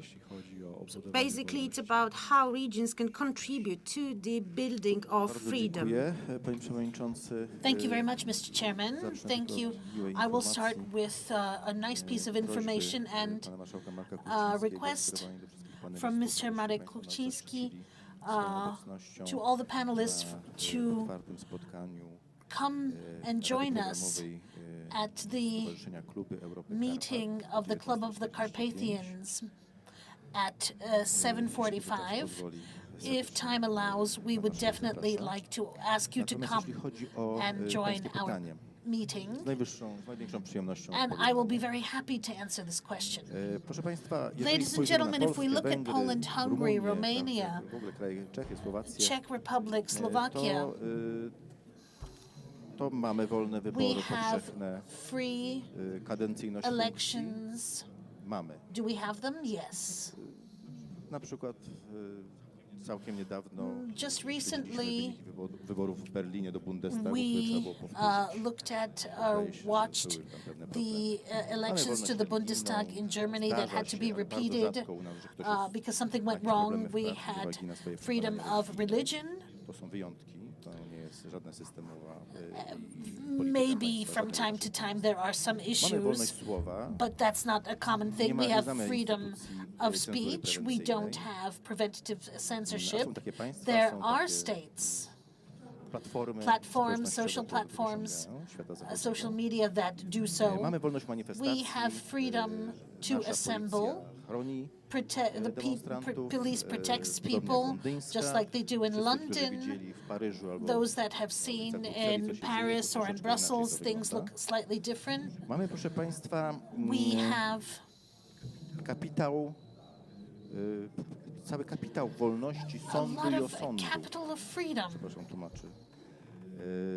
in terms of judgment and being Bez judged. wątpienia dzięki naszemu Thanks to doświadczeniu our jeszcze bardzo głębokiemu experience obu of totalitaryzmów, both zaszczepieni totalitarian skutecznie states, na coś, co się nazywa inżynierią społeczną. we are very much Podchodzimy do sensitive tego jak to jeż, jak social do jeża. engineering, Bardzo like ostrożnie we na would wszelkie come up pomysły, do wszelkich towards pomysłów, obojętnie z której strony a formułowane, które porcupine, chcą nam urządzić życie to od A do any Z, institution or jak anyone that wants Bo to wiemy, że to takie, form our tego lives from A to Z.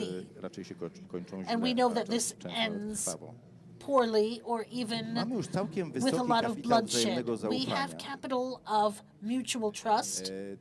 To jest funkcja tego, co się wydarzyło And this w is a naszych function of what krajach, happened żebyśmy between bogaci, our countries. okrzepiliśmy. We have W some pewnej wealth. konferencji 10 lat temu użyłem takiego I przykładu, used an że jak Polak example buduje dom, 10 years ago at a zaczyna od budowy conference. ogrodzenia. When a Pole Potem builds a dopiero house, he starts with zwozi building the fence, cegły, and then he jakieś brings in narzędzia. the tools and To the się bricks. zmieniło, This has proszę państwa. changed. Sporo jeździłem w czasie pandemii I po Polsce. traveled a lot during the Tak powiedziałem, pandemic, pół na pół. so now it's Ale też w 50-50. relacjach, nie wiem, But ja I obserwowałem also bardzo, observed reakcję sali the na reaction te to dane, the które floor przytaczał pan redaktor, naczelny Majchrak dotyczący stosunku the results Słowaków, społeczeństwa of słowackiego Mr. do Majchrak, wojny na what Ukrainie. the attitudes were Widziałem of jakiś Slovaks, krzyk etc., zdziwienia, to a był taki, cichy, the war to obok Russia. kolegi siedziałem obok kolegi pana deputowanego Ponomariowa. I was looking, On I był was zszokowany, sitting tak, next to dawał Mr. znać, Ponomario, and he had a reaction that this was amazing. We started to look from a wider context at each other and not focus just on one element. Jeszcze parę rzeczy do poprawienia w naszych relacjach. Even though there's a lot of things that still need to be fixed in our relations in Central and Eastern Europe, and we have to continue to build this mutual trust. And at various levels, we also have the skill to say no as a state. Not just Poland, not just Hungary. There are examples, Slovakia as well. Also, mamy umiejętność, bardzo ważną wants to, umiejętność doesn't mówienia. Czujemy się we have the coraz ability bardziej to say no, we suwerenne feel podmioty. more as sovereign Więc moim entities. zdaniem So in my jesteśmy znacznie opinion, bardziej wolni we are more niż free 5, than 10, 5, 15 10, lat temu. 15 years Wszyscy, ago, all of wszystkie us, państwa i wszystkie narody w tej all części of the naszej nation części states in Europy, this part of Europe, przynajmniej jeśli chodzi o właśnie członków in Grupy terms of the Wyszehradzkiej. V4 countries, Romania, Natomiast Bulgaria, oczywiście mamy but zagrożenie we wolności do have podstawowe, threats of to freedom. jest klasyczne, tak? Czyli Classic. od miecza i długu. From the sword and from debt, we have Russian imperialism across the border, what we mentioned before noon about, and we have this debt, the debt to our freedom. And here I will be inspired by my colleague here. If you look at which states, which nations of the EU in Europe are the least indebted, these are countries from Central Europe. Again, we know that.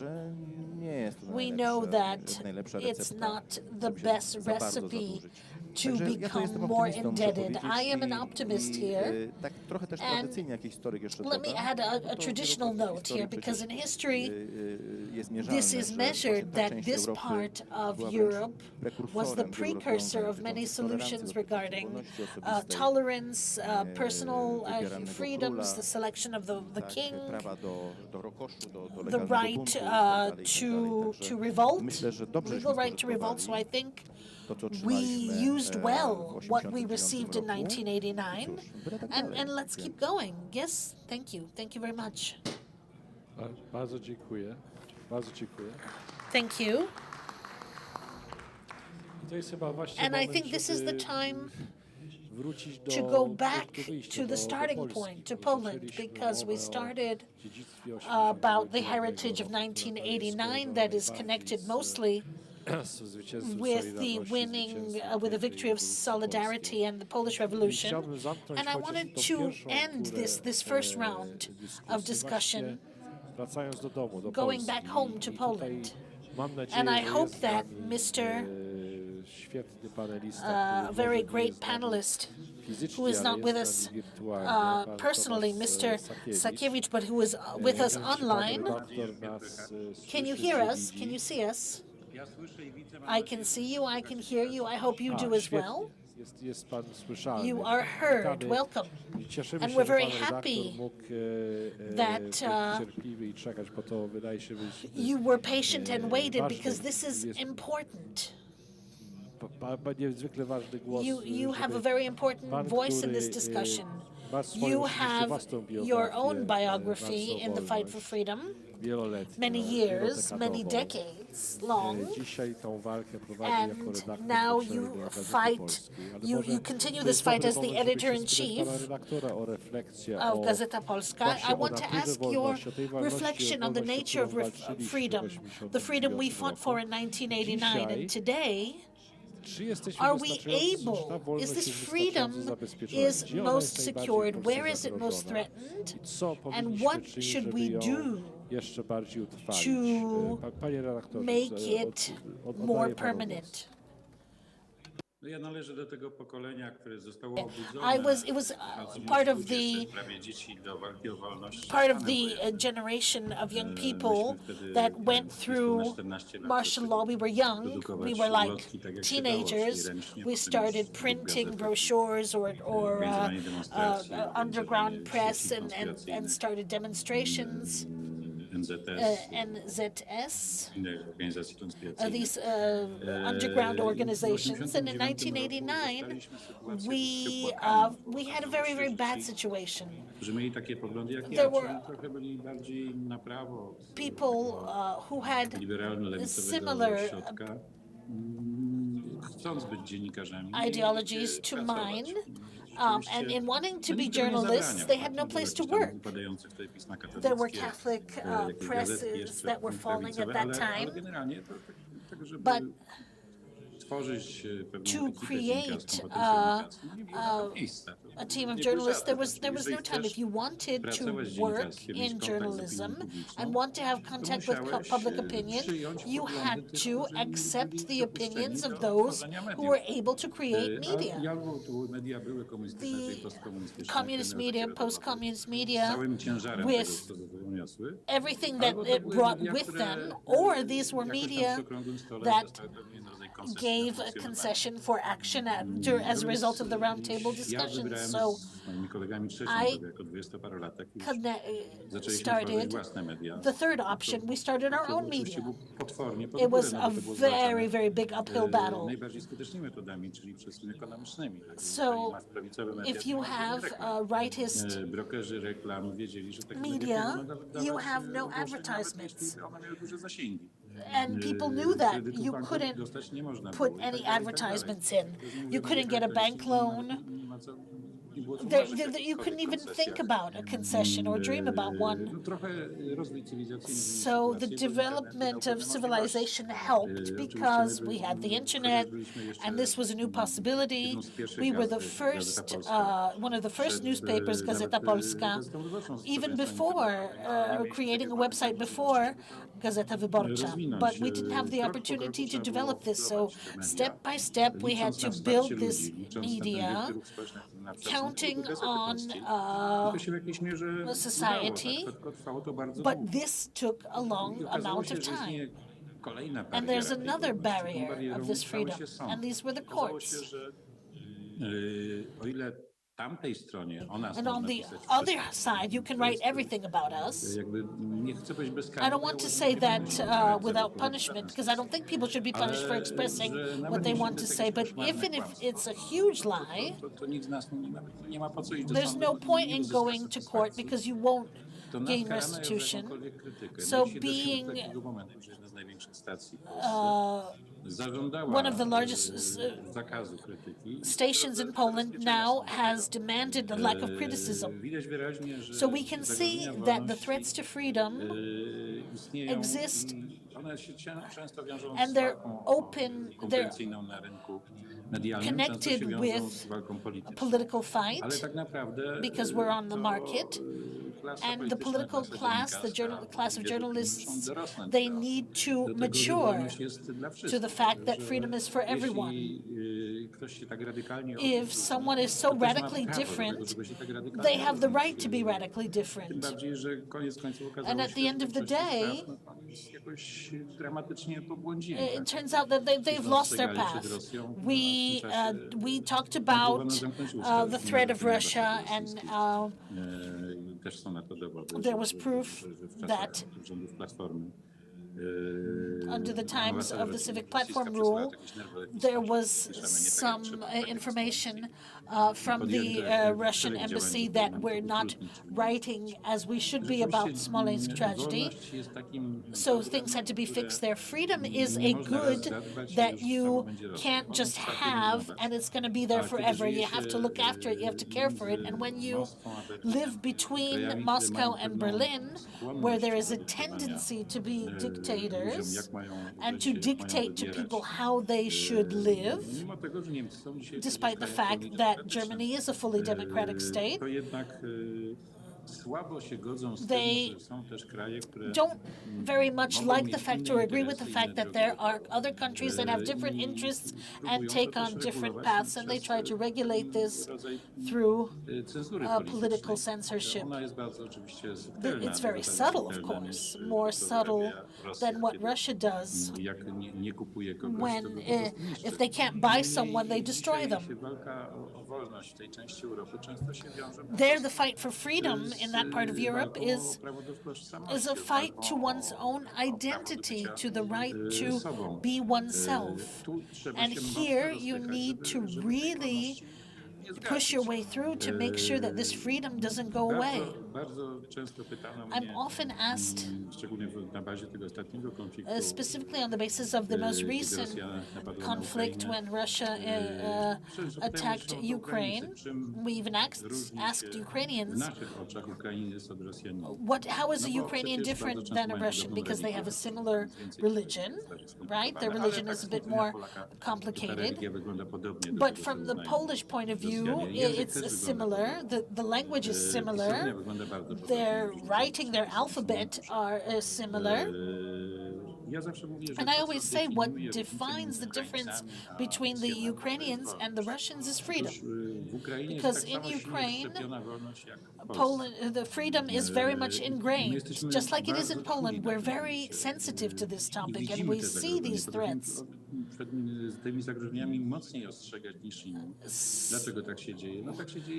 Sometimes we need to be even more sensitive than others because we needed to fight very much for this freedom. We had to go to jail, we had to lose our jobs, we could have been expelled from school, and there were various consequences that were taken that someone wanted to be who they were. They wanted to say what they thought, and freedom, the freedom of speech was the path to freedom of choice, to democratic elections, to economic freedom. Kiedy duszono wolność słowa, to tak naprawdę już nie było możliwości walki o pozostałe we wanted to fight for the freedom of speech. We couldn't fight for the other ones, so we have a radar here that stems from the fact that we needed to really fight hard for this freedom. We fought it for ourselves, for others. Today, the Russians are surprised that Ukraine doesn't want to be with them. They have richness, they can offer a lot. So today the Ukrainians are dying for freedom.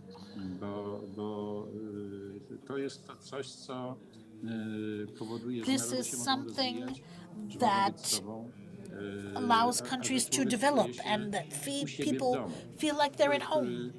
People who don't have freedom, even though they have the nicest home, they're not at home.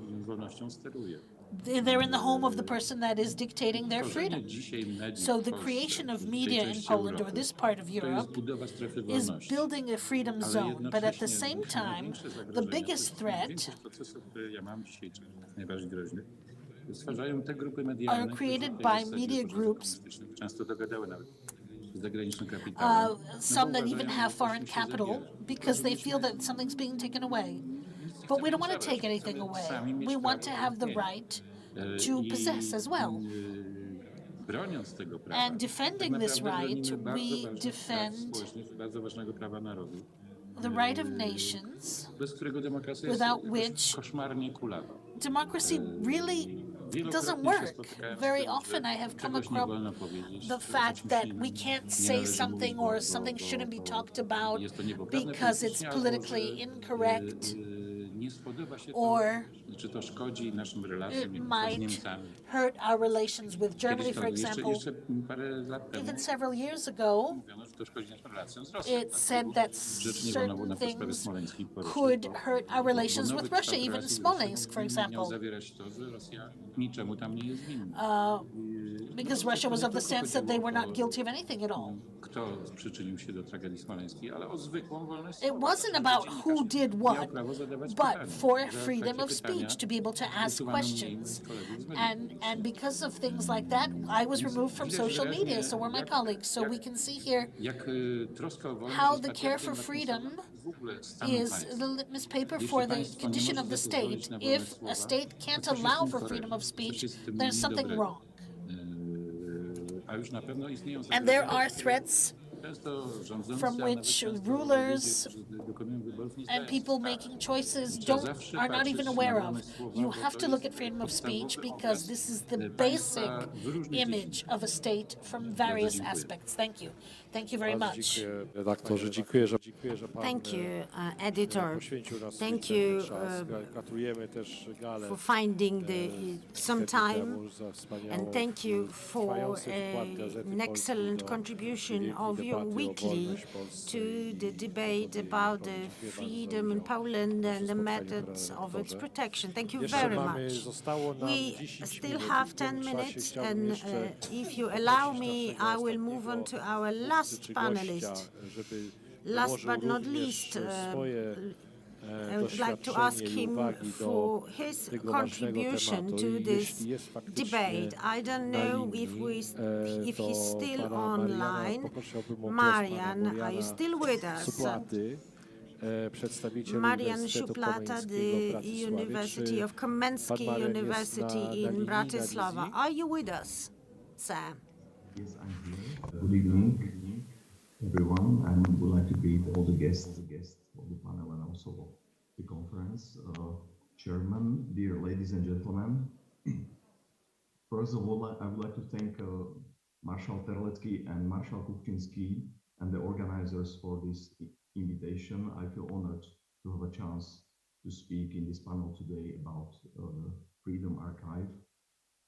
The term freedom is deeply rooted in the center of the main pillars of the European thought and civilization, in the Greek thought, in the Roman law, in the Bible, consisting of Jewish and Christian roots that have been forming our values and conscience through centuries. This presupposes that our thought and judgment about freedom has been historically formed by two important and inseparable parts, by the faith and by the reason, fides et ratio. The question of freedom has been one of the central issues related to human life since the very beginning of the human history. In the Holy Scriptures, sacred across the greatest monotheistic religions, the first man, Adam, meaning the first, and the first woman, Eve, meaning the life, created on the image of God, had a perspective to live in full freedom and in eternal harmony in the paradise with the community of their Creator. However, the failure of the first people to respect the borders of freedom led not only to the necessity to feed themselves by daily hard work, but also to experience their limits originated from their human imperfection and their own mortality. In the ancient and Middle Ages time, the thought about freedom was centered mostly about moral teaching of philosophers and theologians. Probably the most inspiring, universally and over-temporally valid remains the biblical golden rule principle, suggesting whatever you want men to do, you do also to them. The Great French Revolution brought a new paradigm in looking at human freedom, and it has also bred new and even antagonistic ideologies based on the dominance of the Enlightenment reason, removing the second pillar, faith, fides, from the public space to the world of myths and of privacy of individuals. However, instead of the promised paradise created on the earth, this has ultimately shown fragility of the freedom reduced solely on the human reason and gradually brought new brave division in the world. This was perhaps the most remarkable before and during World War II, when the term freedom was contested, interpreted, or even ignored in a different, even opposite way by followers of liberalism, communism, fascism, to name just a few of the most influential ideologies of the 20th century. This ideological division continued also during the period of the Cold War. However, the main actors of struggle on the interpretation of freedom were in the mainstream discourse reduced to the market economy-based West and centrally planned economy-based Soviet Union with its satellites. From political and economic points of view, these antagonistic worlds were divided by Iron Curtain for more than 4 decades. These years of division of the Iron Curtain were an experiment in testing both economic and political system, including their attitude to human freedom. In the West, predominantly based on individual freedom, whereas in the eastern part of the Iron Curtain based on collectivist approach, the word freedom was even suspicious. This was planned and controlled by the centralist governments. The fall of the Iron Curtain and the geopolitical consequences in the last decade of the 20th century allowed the Central and Eastern European countries to change their direction from post-Soviet Union collectivist, centrally planned system into market economy system of the emerging West European integration. For the Central Europeans, the years of transformation and the accession into the EU was a historical moment to change the decades of utopic collectivist imaginary concept of freedom into the freedom based on the concept of the founding fathers, forming the European project with strong and explicit moral imperatives. But here, maybe it's legitimate, very important question. Is the content for a European Union, their institutions and representatives taking seriously into account these fundamental values that were at the beginning of the European project? Over 18 years of experience of 10 new member states of Central and Eastern Europe countries in the European Union, joined by 3 other countries, by certain expected new dynamics in economic terms have also raised important questions, some of which might be perceived very surprising. For instance, what does freedom mean and where are its limits? Who is a human person? Who is a man and who is a woman? What is marriage and what is a family? And what are the arguments that allow us to respond comprehensively and clearly to these questions, taking into account not only 3 or 5 decades, but the experience of the human history? These and other related issues are at the center, often the center of debates between the national and the European levels, where national and supranational flags are sadly often replaced by symbols of new or mutated ideologies, interfering the principle of subsidiarity, one of the key pillars of the European integration project built by its founding fathers. We can ask, are these ideologies and their increasing influence in public space not becoming a worrying source of further ideological divisions and cultural wars similar to other kinds of aggression we see today? As we know, until the creation of the very first European project, which was European Coal and Steel Community in 1951, by its founding fathers, Europe was a constant battlefield of wars, including the most disastrous ones in history. The Schuman Plan, supported by other founding fathers, Christian Democrats, Konrad Adenauer and Alcide de Gasperi, and followed by others, created an unprecedented peace project which made any armed conflict even technically impossible. This was based on the subordination of coal and steel, strategic war commodities, to the supervision of supranational authority created according to the values of Robert Schuman. In his book, Pour l'Europe, Robert Schuman, in connection to his vision of Europe, declares, democracy will be Christian or there will be no democracy. Anti-Christian democracy will be just a caricature that will sink into tyranny or anarchy. 5 decades later, another great European Pope John Paul II declared, Europe will be Christian or there will be no Europe.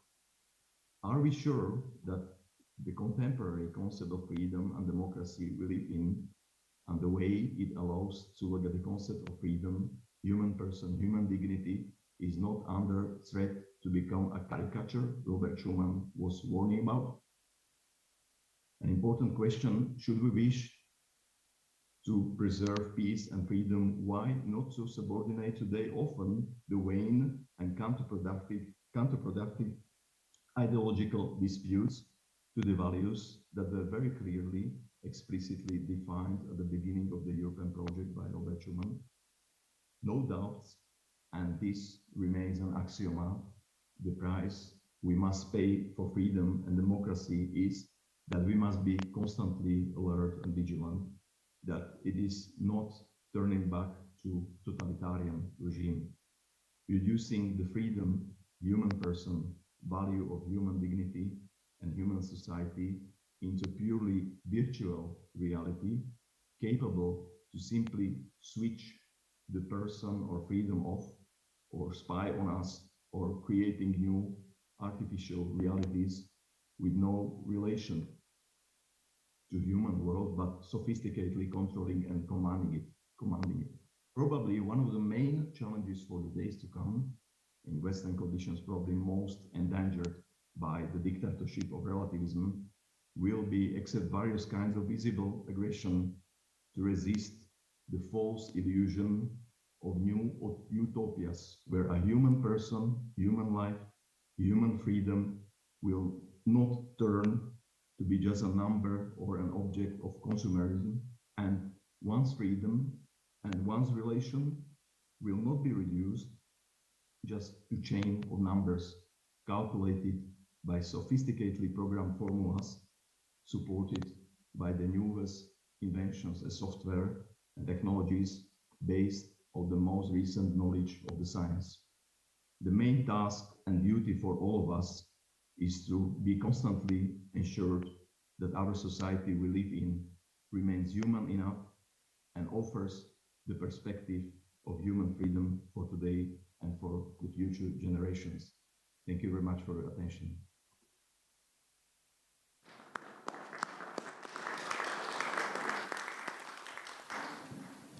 Dziękuję bardzo za Thank you.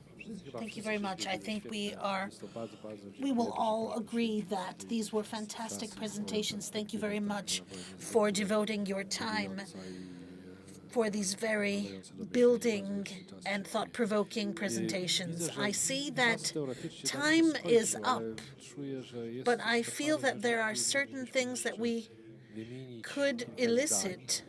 I know that the organizers have their agenda, so we're not going to extend too much. Anash, I know you wanted to say a few things to the last presentation, yes? I wanted, in closing, I wanted to say that freedom is a value bringing together countries of Europe of the Carpathians, and this year we're celebrating the 200th anniversary of Shadow Petufi, who wrote a poem who I would like to read for you in Polish. And I think that it well summarizes what we think about freedom.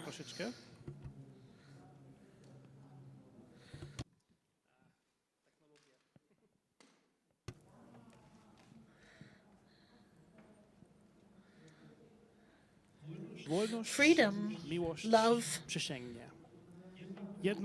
oath. For love, I am able to give up my life. For freedom, I am able to give up love. Thank you.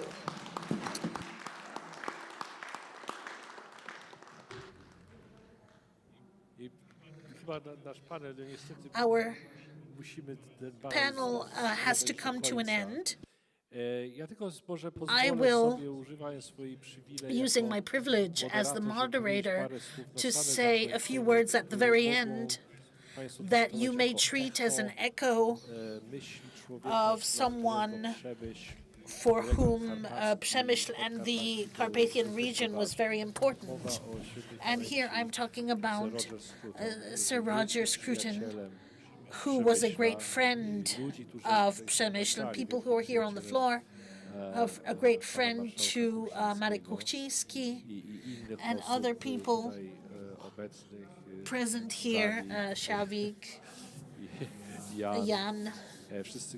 Everyone remembers him. One of his last public appearances in Poland, also at the invitation of Marek Kuchciński for the 30th anniversary of gaining freedom in Central Europe. And if we asked Sir Roger what he would deem as conditions for freedom, what he, with optimism, would look at when looking at the region of Carpathia and Central and Eastern Europe, he would say three things. Freedom is conditioned. It exists in specific conditions, and when there's many of these conditions, but the three are the most important. The one, the issue of independence of the state and the political institutions that are connected with this, political institutions,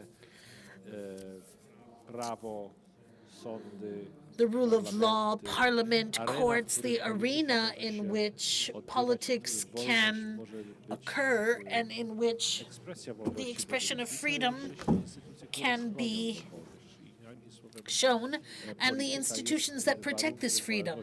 So institution is a condition of freedom. The second thing, he would talk about the cultural community, the community of culture.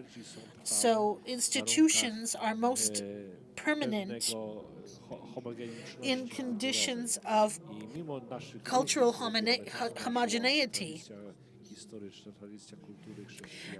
Even though we're different, we do have a common culture and Christianity, and this is a foundation of freedom. And the third thing, which the previous speaker just mentioned, belief in the weight of the subjectivity of man, and this has its basis not just in the Enlightenment, but also in Christian culture. I read an article today that talked about that it's no coincidence that the greatest defenders of freedom in the last 50 years, or who in their hearts had the good of Central and Eastern Europe, were Margaret Thatcher and Ronald Reagan. Both these politicians were were great Christians,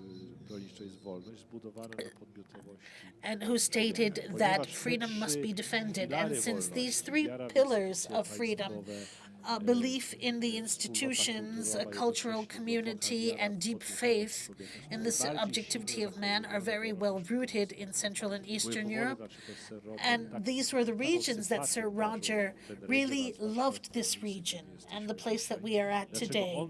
And I think he would say that insofar as freedom will last in Europe, it will last in this part of Europe, in this land where all of these institutions and values are very much rooted. And with this,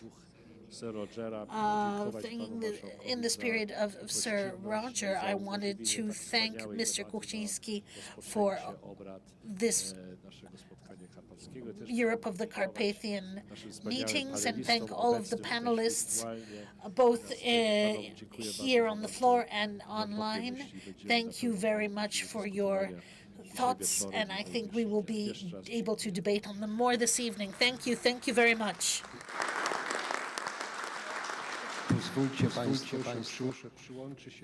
I will add to these thank yous, ladies and gentlemen. This was a very, very educational panel, reminding us about the values that here in Central Europe we remember about. Please draw your attention to the fact that freedom, what the moderator mentioned, Marek Matraszek, I think is best known by those that experienced this lack of freedom. What Marek Chłasko said, in Paris or in Madrid, they will understand what freedom is once and only once the Soviet tanks make it there. So we, as residents of Central Europe, we are responsible to remember and remind the citizens of Western Europe what a huge value freedom is, and that we continuously have to fight for it.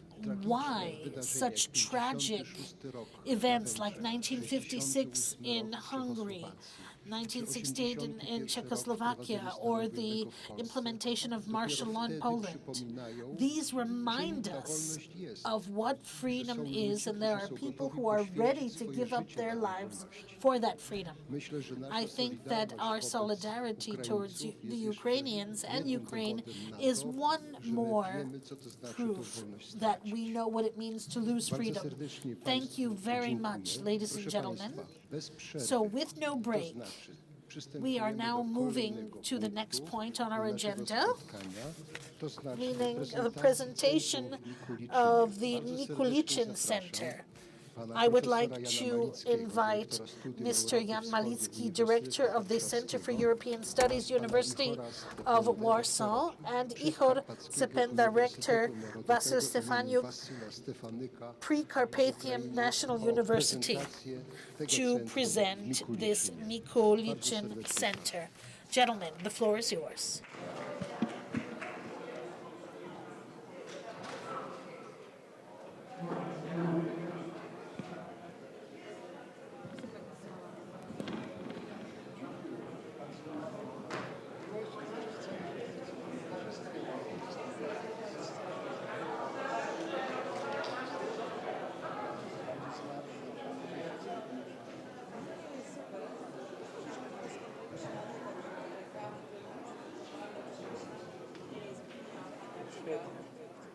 Kapitalny panel.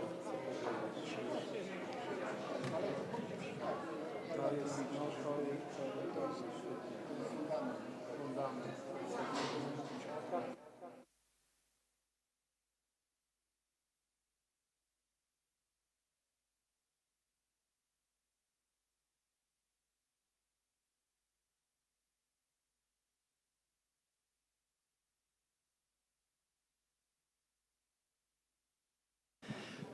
Ladies and gentlemen, if things go this way, with an appropriate delay for such grand conferences, we are moving to our item on the agenda, which is the construction of the International Center for Academic Exchange between Ukraine and Poland, with Professor Igor Czependa, the rector of the University in Ivano-Frankivsk. We frequently stood on that stage, but you rather know us for the presentations concerning the reconstruction and renovation of the pre-war astronomic observation center on Mount Pobivan in Czarnohora, which we have been returning to life for a very long time. Now we're discussing another initiative, which is the center in Mikulicin, and may I now request Professor Czependa, could you please take the floor? Hello. And now, before the rector, before Rector Czependa starts his presentation, I'd like to say that the Studium of Eastern Europe has issued another calendar on the observatory. Now it is, what could the observatory on Mount Popivan look?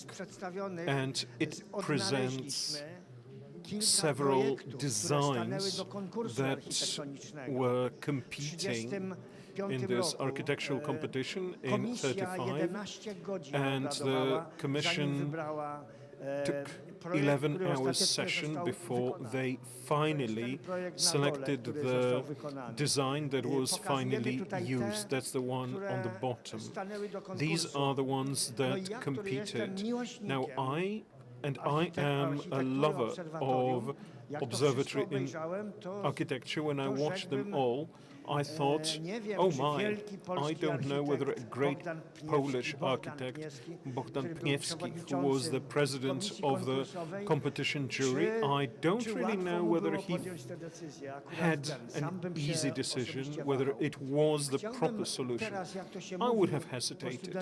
Now, let me now share this calendar with you on condition that everyone watching this calendar will listen to Director Czependa. And the other one is, please, I'm asking for a signature at the back of this calendar.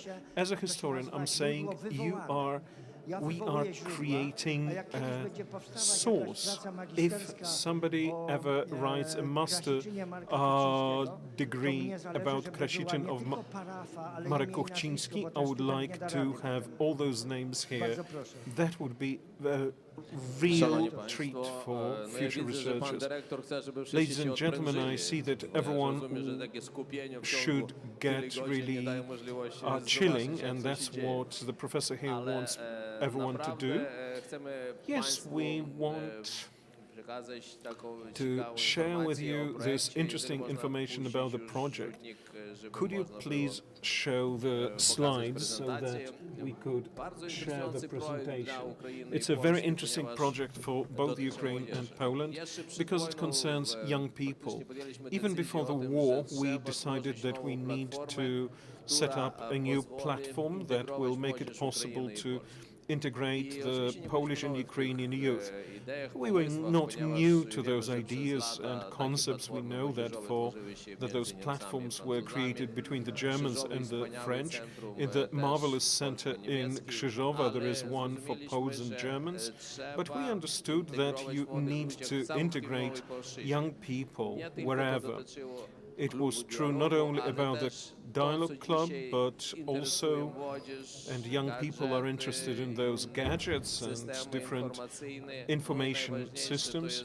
The most important thing is walking up the Pop-Ivan mountain, or Mount Pop-Ivan, because this is yet another great Polish-Ukrainian project which lets us say that we have the highest research center, 2,202 meters, which allows Polish, Ukrainian and other universities that would like to join run very interesting research. This is a design of a center in Mikulichin, Ivano-Frankivsk Oblast, close to beautiful places in our shared history that makes it possible to create a perfect atmosphere for the young people. It's just 70 kilometers away from Ivano-Frankivsk. In peace, after we win, you will be able to reach it by plane. 70 kilometers can be really negotiated quickly. And then there is a great skiing center next to it. It's another attraction for young people. And the great valleys of the Carpathian Mountains create a fantastic atmosphere. Speaking of the course of the direction, obviously there are those three columns on which the center will be built. On the one hand, that's the Dialogue Club, and that's very important because we're speaking about the future, but we're looking back at the past. So that Carpathian Dialogue Club will be a very important element for the young people to exchange their opinions, to share their sensitivities, to discuss the problems they face, but also to look into the future.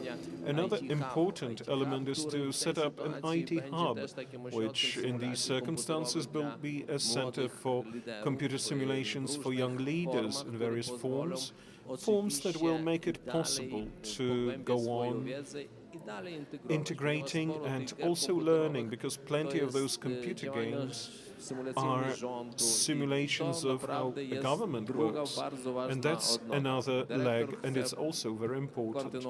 Director, you wanted to continue?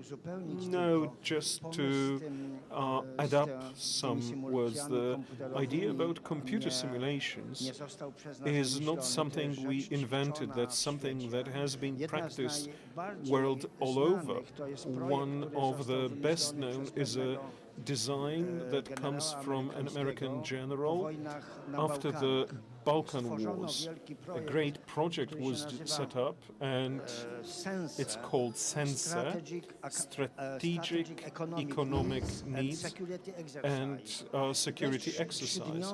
And that's a 3-day computer game where 1 minute of a computer game is 2 months of true life. And those participants are ministers. One is president, one is prime minister. There are individual ministers, and there are different consultants who know the program. They have no right to influence their decisions. Only when asked, they say what such a decision can mean. I've been a witness of such training, and it is really educational. There's this idea that if, of course, this can be created, that young Ukrainian, but rather regional, Carpathian at least, young leaders could be given a chance, could be given an opportunity to practice that. It's really practicing the management of a state, really.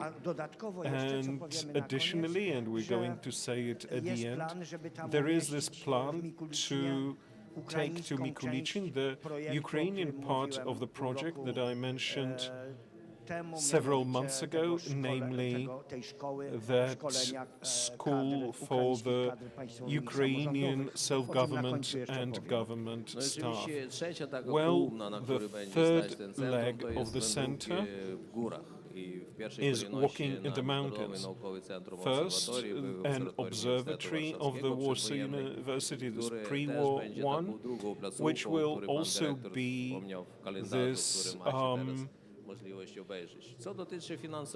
site that you will have. Speaking of the financing of that project, it's really a great success. The Ukrainian state decided that it will finance the project, and we can see that, yes, indeed, its cost is about 5 million euro.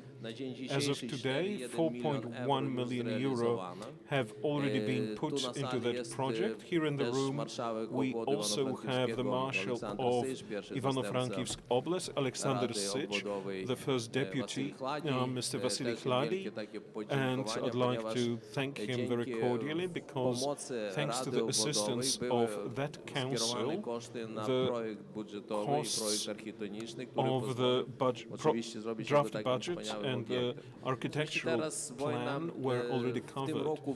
War is on us, so the government promised to deliver millions of hryvnias, but the war unfortunately scrapped those. Yet we hope that by a joint effort we will complete this magnificent design. This is the architectural draft. From the technical point of view, it's really beautiful because it is a part of the mountainous landscape. It's not too high, and this highest point is about 12 meters, and it gives a particular mountain, and you walk into it through something to the like of a cave. If you want to see what it looks like today, this is the current condition, this is the current state of the structure. It's really beautiful from the point of view of architecture, very well designed. There is the Congress Hall, there are some halls for sports, a restaurant for the young people. Other than that, there are also rooms for to accommodate around 200 people. There is sunlight available everywhere.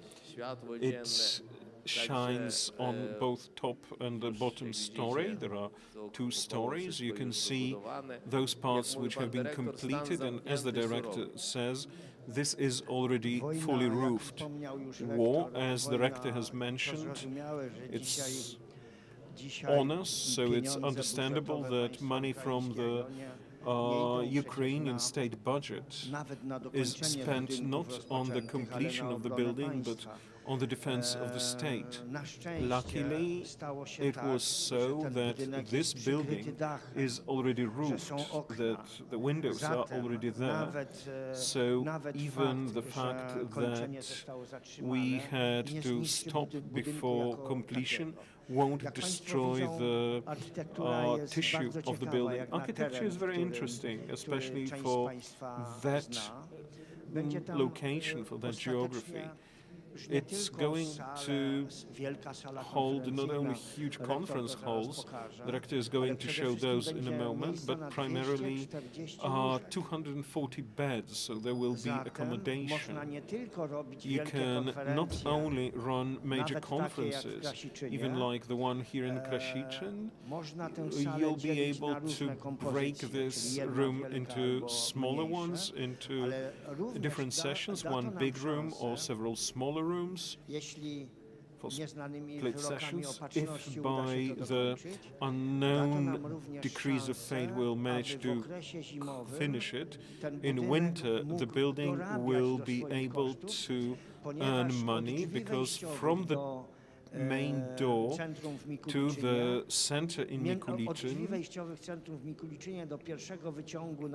to the first ski lift in Bukovel, it's 22 kilometers, 200 meters. Obviously, this design is connected to a beautiful, another one, which we are now closing. That's a former observatory of the University of Warsaw on Mount Pop Ivan. Poland and Ukraine are working together on it, and we are also cooperating with the mountain rescue services in the Bieszczady Mountains. This is the design that was built.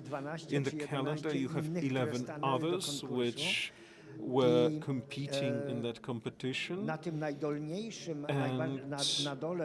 at the bottom of the building there were stables, warehouses and the boiler room. Now this has been the first stage of renovation since 2016. We've managed to provide there with just Polish funds, small grants from the Ministry of Foreign Affairs, large grants from the ministry, national money, also the Podkarpacki region, the Office of the Marshal supported it, also the Bieszczady Gopr Mountain Rescue Service. They all contributed to the establishment of the Polish-Ukrainian Mountain Rescue Center from the 16th September 2020. There is a regular service of DSMS. What is this extraordinary situation about? Well, unlike digging wells in Africa, with all respect for that, because wells are necessary, the difference is that the Ukrainian party in this case, the Office of the Marshal of Ivano-Frankivsk, we have the top leaders of the region. They answered by founding originally 10, later 11, by now 12 jobs for the new mountain rescue officers. So there is always a leader and more people in the rescue service. Dozens of people saved their lives thanks to the people being there. Okay, let me finish. Can I have the previous picture back? The previous picture, please. Yes. And the main corpus, the main body, this is the house that is going to be completed this year. This is the main corpus of the observatory, and thanks to the Polish-Belarus-Ukraine grant, it will be completed. We delayed it because of the pandemic and then war, but it's going to be completed, where you see the scaffoldings. And yet another emotional moment for me came in it that in all the ancient pictures, we saw those wooden slates, and now we don't have them in Poland. And now I can see here that we have scaffoldings which look just like Polish ones before the war. Could all our friends visit us? The Marshal has already visited us here, but if the Marshal decides, please come and spend the night. We will definitely accommodate you there, not only take you there. We'd like to thank you once again very much, and we'd like to show that the director and I are highly responsible. Well, yes, we are. We were supposed to have 30 minutes. We probably did it in 10 to show how responsible we are. May I finish in the following manner? We will still be looking for funds for the rotunda that you saw there, for the tower. It's the pre-war astronomical tower. We have some opportunities for completing it. There will be, the observatory will be turned into an international academic and research station. It will be connected to the center in Mikulicin, which the rector here has mentioned. And one of the pillars, thanks to that, will be not only education and the training, but also teaching young people how to feel nature. Going to the observatory, there are several rooms here who have been there, Marshal Kuchcinski included. Going there, me and Rector Cependa for years ensures that this is an ally, because whoever comes there and sees it will never forget the emotions. Closing, let me tell you, when we started some 10 or 11 ago talking about all those, one of our allies was the late Maciej Krysiak, the Dean of the Department of Architecture of Warsaw University of Technology. When the competition for graduates of architecture was set up for designing the draft of this center in Mikulicin. At one of the sessions, when he had listened to all those tales we spun, he said, "Listen, guys, we need to treat it seriously because this reconstruction of the observatory and the construction of the center looks impossible, but that madness can come true." And that's my memory of that magnificent ally we had, but who has unfortunately left us. Once again, we'd like to thank you for this opportunity, and do come and visit both the sites. Oczywiście chciałbym odzyskać kalendarz z podpisami. Yes, I would like to have my calendar back. Dziękujemy serdecznie za prezentację. Mamy nadzieję, że tuż po zakończeniu wojny w Ukrainie będzie także odbywać kolejne will also be able to visit Mikulicin. Perhaps the spring session of Europe of the Carpathians will take place there. May I invite you to a 5-minute break, and then we reconvene at the same location, and we will have the pleasure to participate in the Program Council of the Europe of the Carpathians Club. Marshal Kuchciński invites you all. We'll be back with you in 5 minutes.